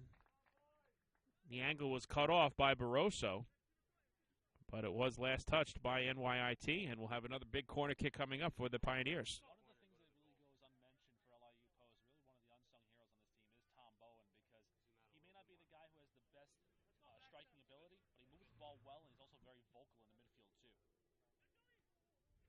Ball is cleared away, but Ladula controls off the corner kick. And now sends it to the middle of the field for Bowen. Bowen down the right wing side, Ruiz. Ruiz makes a nice move on Garcia. Back to Bowen. One-timer is deflected. And again, it goes out of bounds, creating another corner kick opportunity for the Pioneers. So it's twofold for them in a good way. Number one, the clock continues to tick away, and now number two, they get another chance on the corner. Absolutely, and Ruiz just playing it out short. Again, you're wasting time there from LIU Post if you just play the ball short. 17 minutes to go in regulation. LIU Post leads 1-0. Mike Moore alongside Rick Rosetto. Glad you could join us this afternoon. Championship Friday right here on ECCSports.org. Tomorrow afternoon, we head to the Park City of Bridgeport, Connecticut, where top-seeded University of Bridgeport Purple Knights will host the Roberts Wesleyan College Redhawks, the second seed. The Redhawks looking for their first ever East Coast Conference women's soccer title. So that'll be a terrific matchup as well. But right now here, the focus is on the men's side as they take center stage this afternoon. Foreguard, triple teamed to Ruiz down the right wing side. Ladula. And the Bears look to switch fields. But that pass through is controlled by Seb Baxter. Campaneschi has his attempt headed away by Arvidsson. And now Bowen will get the clear. Again, it's a clear now onside, an opportunity. I was going to say that it went awry. A good look by the Pioneers goes over the crossbar, but the point I was about to make was that it just takes more time off the clock. It's now the enemy of the Bears and the ally of the Pioneers. Right, there was an ill-timed jump there by John Barber on Garcia as Nico Anderson just got behind him and tried to slide a pass over to Ladula. But again, if you root that shot by Ladula, it still blinds the clock. Clock still moves. No real chance here. TV behind you, TV. Once they start moving people forward. Interesting subs, by the way. Campaneschi and Sundell came in for Amuba and Patel. Very interesting. Campaneschi sends it through to Barbosa. He gets taken down in the box, but no call is made. I agree with that. And now it's controlled by Head. Ladula challenges Head. And Russin has it down the right wing side to Campaneschi. Tries to make a one-on-one move on Arvidsson. Keeps control. Arvidsson knocks it away. And it'll be a throw-in coming up as we approach the final third of this match. Well won by David Arvidsson on that defensive side on the near sideline there. The sophomore out of Sweden just doing a great job keeping the ball away from the NYIT attack. Miscommunication there, and Salcedo, Rick, it looked from our vantage point that he might have had a nice opportunity to get a shot on. Instead, looked for the pass, and nobody was there. Absolutely. No one home, and now LIU Post just push the ball forward. Even if it doesn't end up in an attack like this one just did, it's out of bounds. Clock still moves, and LIU Post closer and closer to righting the wrongs from last year and being the ECC champion. And for those of you that are watching our broadcast for the first time, there is no stoppage time in Division II men's soccer. So once the clock hits 000, that's it. Mercy College knows all too well. A couple of years ago, they were closing in on a 1-1 draw heading to overtime with LIU Post in the semifinals of the conference tournament. Quick turnover. LIU Post came back. John Watkins is now an assistant coach for the Pioneers. Scored a goal with 2.3 seconds to go in that one, sending Post to the final. You talk about heartbreak if you're the fans of the Mavericks. Ladula one-on-one against Head. Nice pass to Foreguard, a little too far in front of him. It's knocked away by Barroso. Another corner kick coming up, though, here for LIU Post.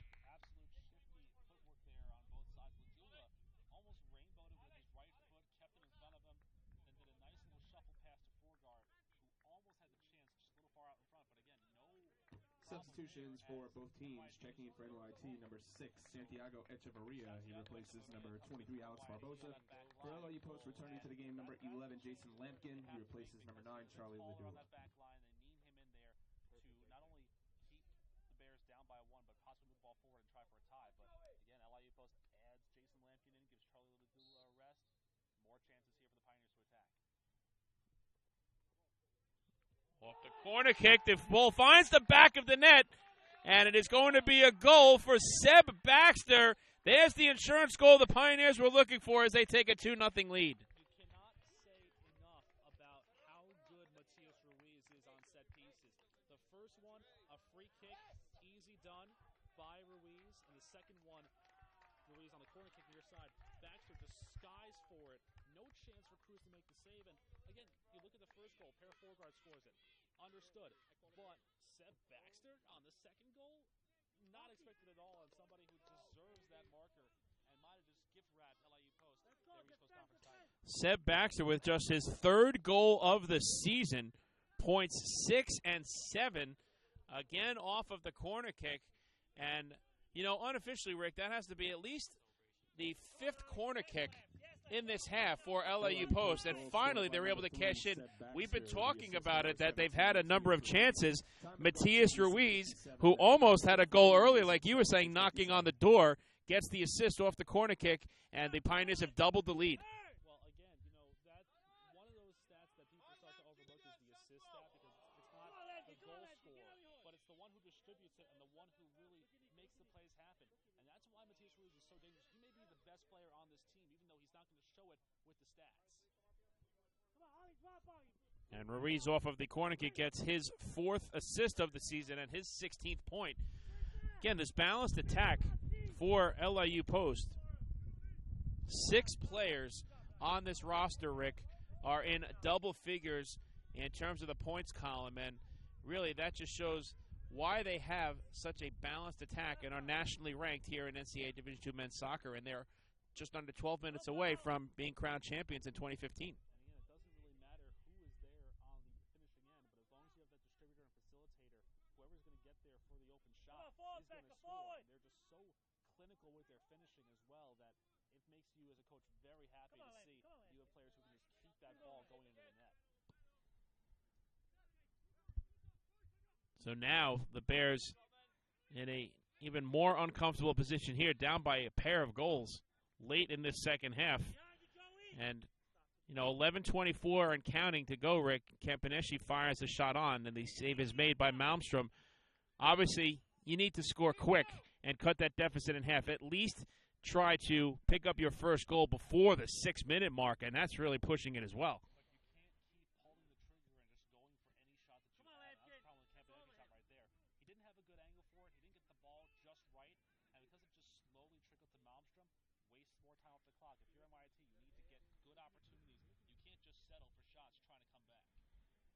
Devilos down the left wing side sends it to Hollingseder, and it goes a little too far, and now the Bears control. Echeverria looks to switch fields, gives it to Salcedo. Salcedo quickly over to Russin. Middle of the field, one-touch pass as Wilson gets it from Echeverria. Wilson to Garcia down the left wing side. Waiting for the challenge from Devilos. Keeps control. Finds Barroso. Barroso sends it through for Campaneschi, but it is knocked away by Arvidsson. That's a nice play there. It looks like a simple clear, but it's a good one because if Arvidsson can't get a foot on it, Campaneschi might have a breakaway. Returning to the game for NYIT, number 3, Alejandro Del Cura. He replaces number 14, Martin Sundell.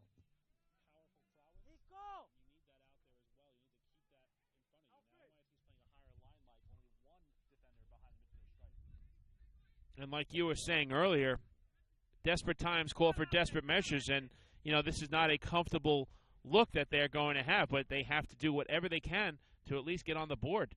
As the cross from Campaneschi to Garcia goes a little far over his head out of bounds. Goal kick coming up for the Pioneers.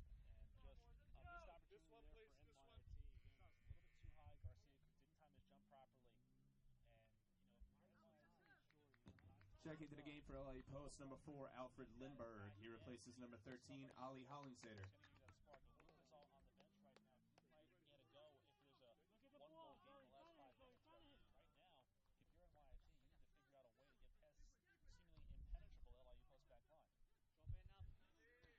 And, you know, the basketball broadcaster is coming out of me now, but you think after that second goal scored, if he had an opportunity to do so, maybe Carlos Del Cid would call a timeout even prior to that goal, but obviously you can't do that in soccer, and, you know, that's a big factor because it was a crushing blow. I mean, they still have a shot here with 8:42 to go, but, you know, when it's a 1-0 game, as the shot is knocked away, an open net cannot be converted on the opportunity by Atbashian. And the goal kick will be coming up. But, you know, just finishing up the point that I was going to make, we said one goal could be the difference in this match. But when it's a 1-0 game, that second goal, should it take place, is going to be critical. For Post, it's a 2-goal lead if they get it, as they have. And for the Bears, it's the equalizer. It's huge.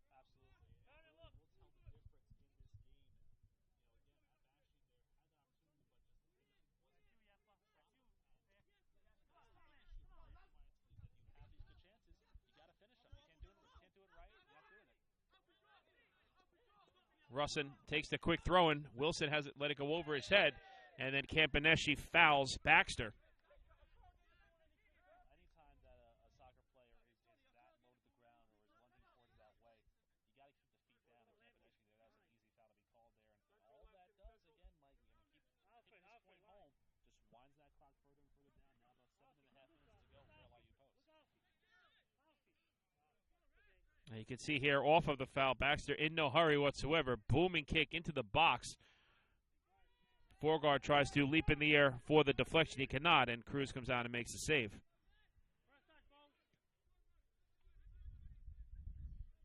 $7:15 to go in regulation. You can hear the wind continuing to pick up on the field. Forgard, one-timer. Hits it over the crossbar out of bounds. There'll be a goal kick coming up.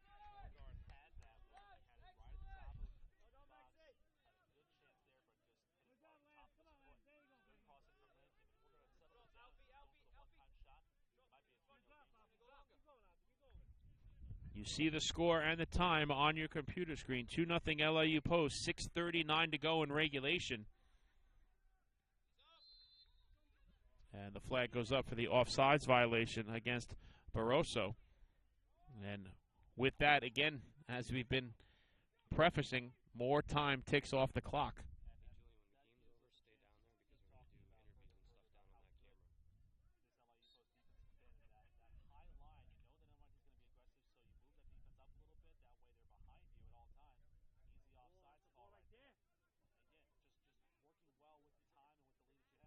Terrific pass on the through ball, an open net opportunity, and the shot goes off of the post. It stays in play, and it is deflected away. Lampkin had a great look and just missed a chance to really put the icing on the cake here for the Pioneers.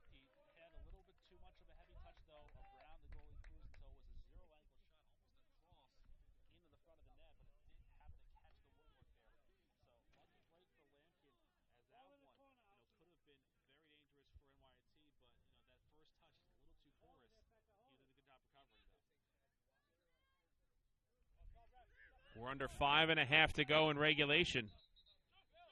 A reminder, at the conclusion of our match, we will have the post-game show, the presentation of the championship trophy and the most outstanding player of the tournament trophy presentation as well.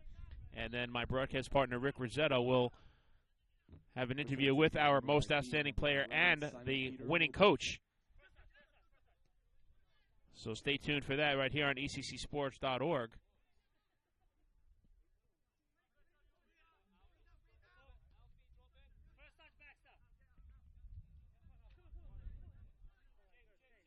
Through ball goes all the way down and controlled by Cruz, but time is a factor. 4:40 to go in regulation, and the Bears are down by 2.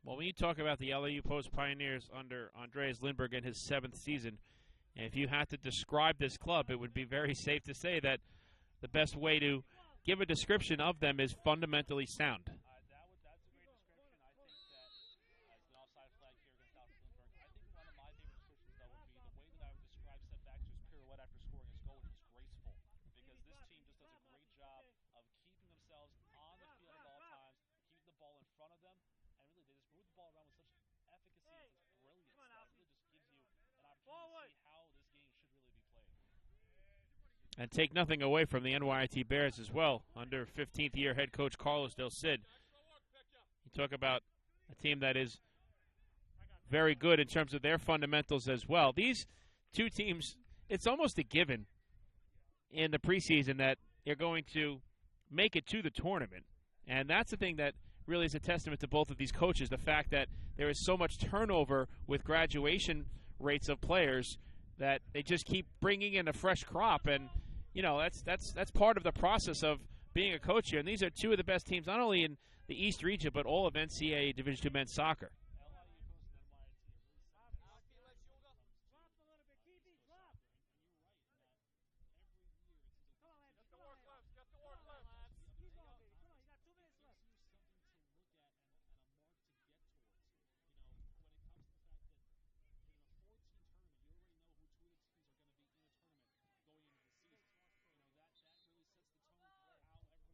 Checking into the game for NYIT are number 12. You know, that is a great point because, like we were saying, they're always in the top 4 in the preseason rankings. So if you're the other teams, you're saying to yourselves, well, obviously we want to try to get to where these two clubs have been over the years, but now it's only really a look at 2 spots instead of 4. I mean, that could change down the road, but it's almost a given every single year that these two teams will make it to the playoffs.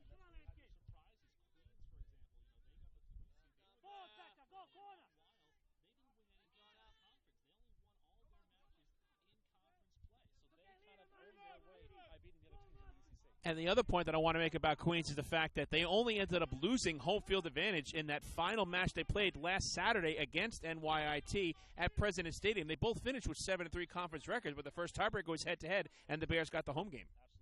Absolutely, and that just shows you how critical the fact that there's only one match between 2 opponents is in this conference slate, because that really tells you there's no margin for error in the regular season no matter what.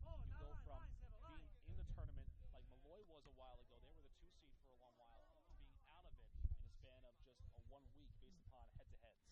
We approach 1 minute to go in regulation. The Pioneers of LIU Post are starting to feel it here in this Battle of the Boulevard, a rematch of the 2014 ECC Championship match. Retribution, to say the least, for LIU Post as they are looking to get the trophy back here to Brookville after suffering a heartbreaking loss in last year's final right next door at President Stadium in Old Westbury.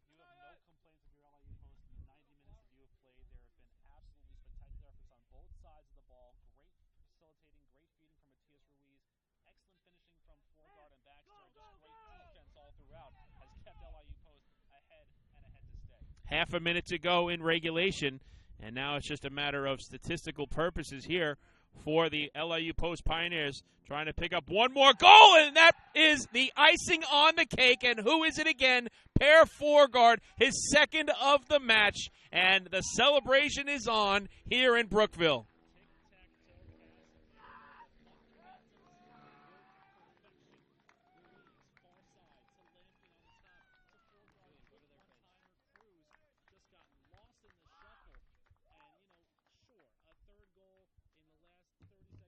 LIU Post goal in his second of the game, scored by number 10, Per Forgard. The assist to number 11, Jason Lampkin, and number 17, Matthias Ruiz. Time of the goal, 89:38. That's Forgard with his second of the game from Lampkin and Ruiz at 89. Forgard with his second of the match, 13th on the season, a 4-point afternoon.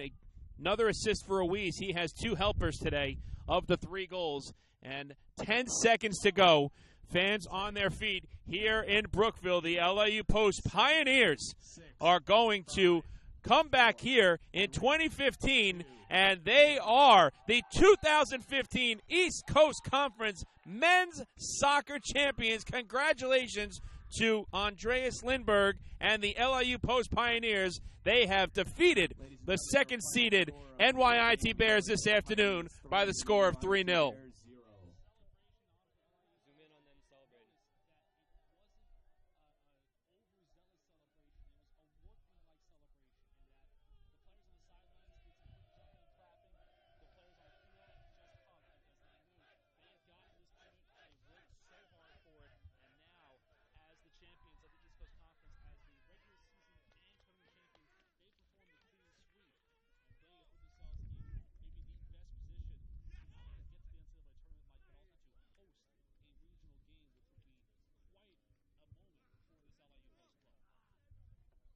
Congratulations once again to the LIU Post Pioneers, the top seed in this 2015 East Coast Conference Men's Soccer Championship Tournament. They do indeed get the retribution after suffering a heartbreaking loss last year to these same NYIT Bears right next door at President Stadium in Old Westbury. But the hardware is coming back to the trophy case here in Brookville.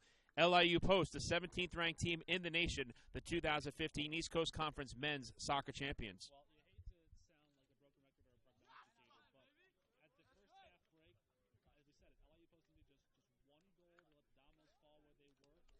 needed just one goal to let the dominoes fall where they were. Just great facilitating, great shots all throughout, and just excellent passing on all sides. Got them their first goal. Set pieces really did it for them as well. You know, you can't ask for anything better if you're LIU Post. This is the way that they play their game. And NYIT, just the unfortunate victim of a team that was really determined to get that trophy back.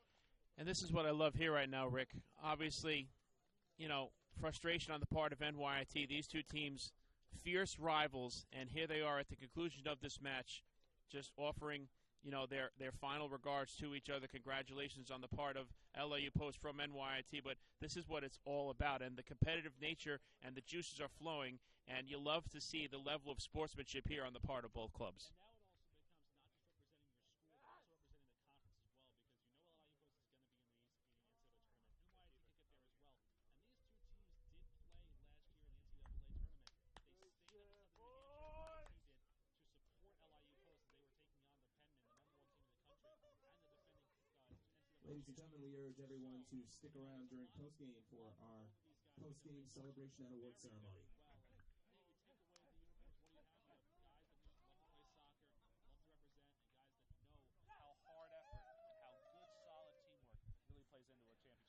LIU Post improves to 14-2-2 on the season. They stay unbeaten at home at 8-0. NYIT drops to 12-6-1, and they are now 2-5-1 on the road. But congratulations to Carlos Del Cid, Pablo Posada, and Franz St. Lot.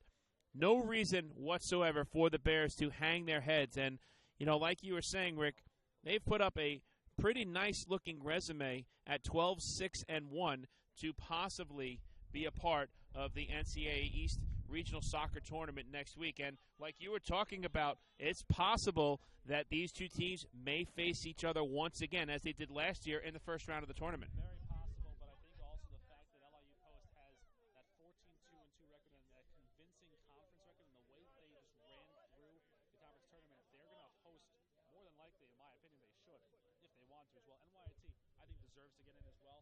The way these two teams played, you want to see this matchup again, and you want to see it again and again and again as often as you can. And I think that's part of what the committee may be thinking. These two teams are very evenly matched. We've seen that.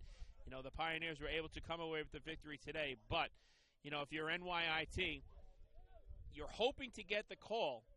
And even though you're going to see the opposition celebrating here right now, if you can get a second chance for retribution and payback, what better way to do it than in the NCAA tournament as opposed to the ECC championship match? Right, and the fact that it would be, if it is a game against LIU Post, at LIU Post, it's right here. You can have the entire school of NYIT come over for this game and pack the stands or try and make something work. And I think, you know, if the case be it that NYIT does end up making it, I think you have to have a very favorable draw for them as well, because they're a team that is a force to be reckoned with when it comes to the rest of the East region as well. And, Rick, you know, you worked so hard in the preseason to get to this point, and this is what it's all about. The T-shirts being donned on the part of the LIU Post Pioneers, and it says it all. East Coast Conference champions, and this is really what you work for, not only during the off-season, but during the very challenging regular season as well. And it's all about the trophy, the T-shirts, and the banner, which is going to be given to the LIU Post right now, Pioneers right now.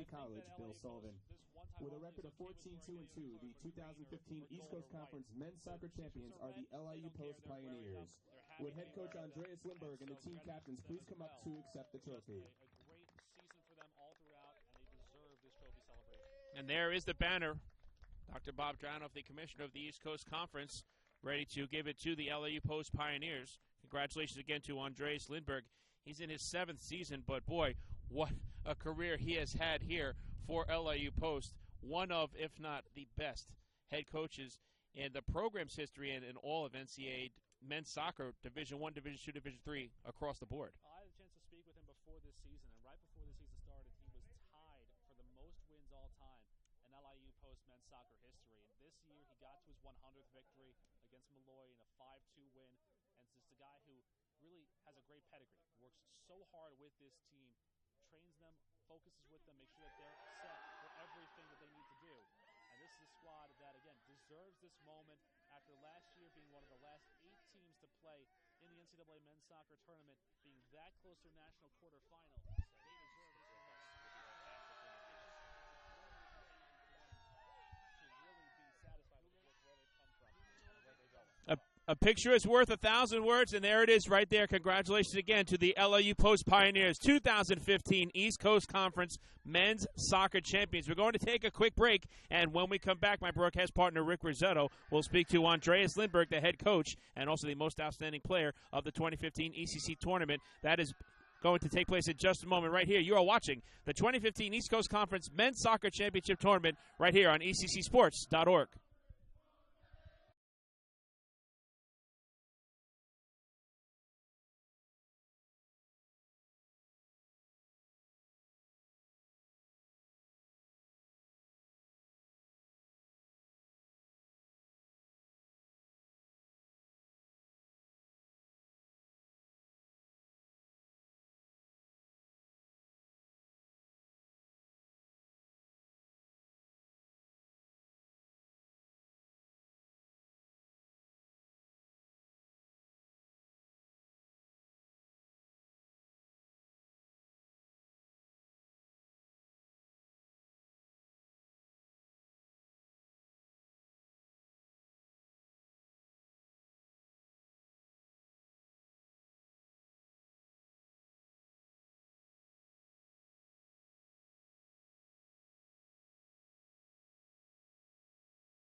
When you're done, just be like, we'll be back with Mike in a second to wrap it up. That's fine. We'll be back with Mike in a second to wrap it up. So basically, I'm just going to go like this. Tell you, That's here's the mic. Here's the other mic. No, we're not using the other mic, just one. I know, if you want to give it to them. Have them pick it up after a long game. No. Nope, ain't gonna happen. We're gonna do it this way. Oh. Yeah, get that out before you go on the air pair.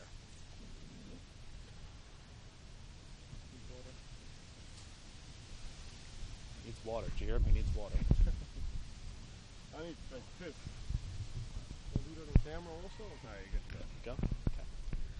East Coast Conference fans, LIU Post, the 2015 Men's Soccer Tournament champions, defeating NYIT 3-0 here at Pioneer Soccer Park. Joining me now, the most outstanding player of the ECC tournament, 2 goals scored today by Per Forgaard. Per, after last season, with how far you guys got in the national quarterfinals going into this year, what does it mean to have that championship and the conference title come back here to Brookville? Yeah, obviously, it gives us a lot of confidence.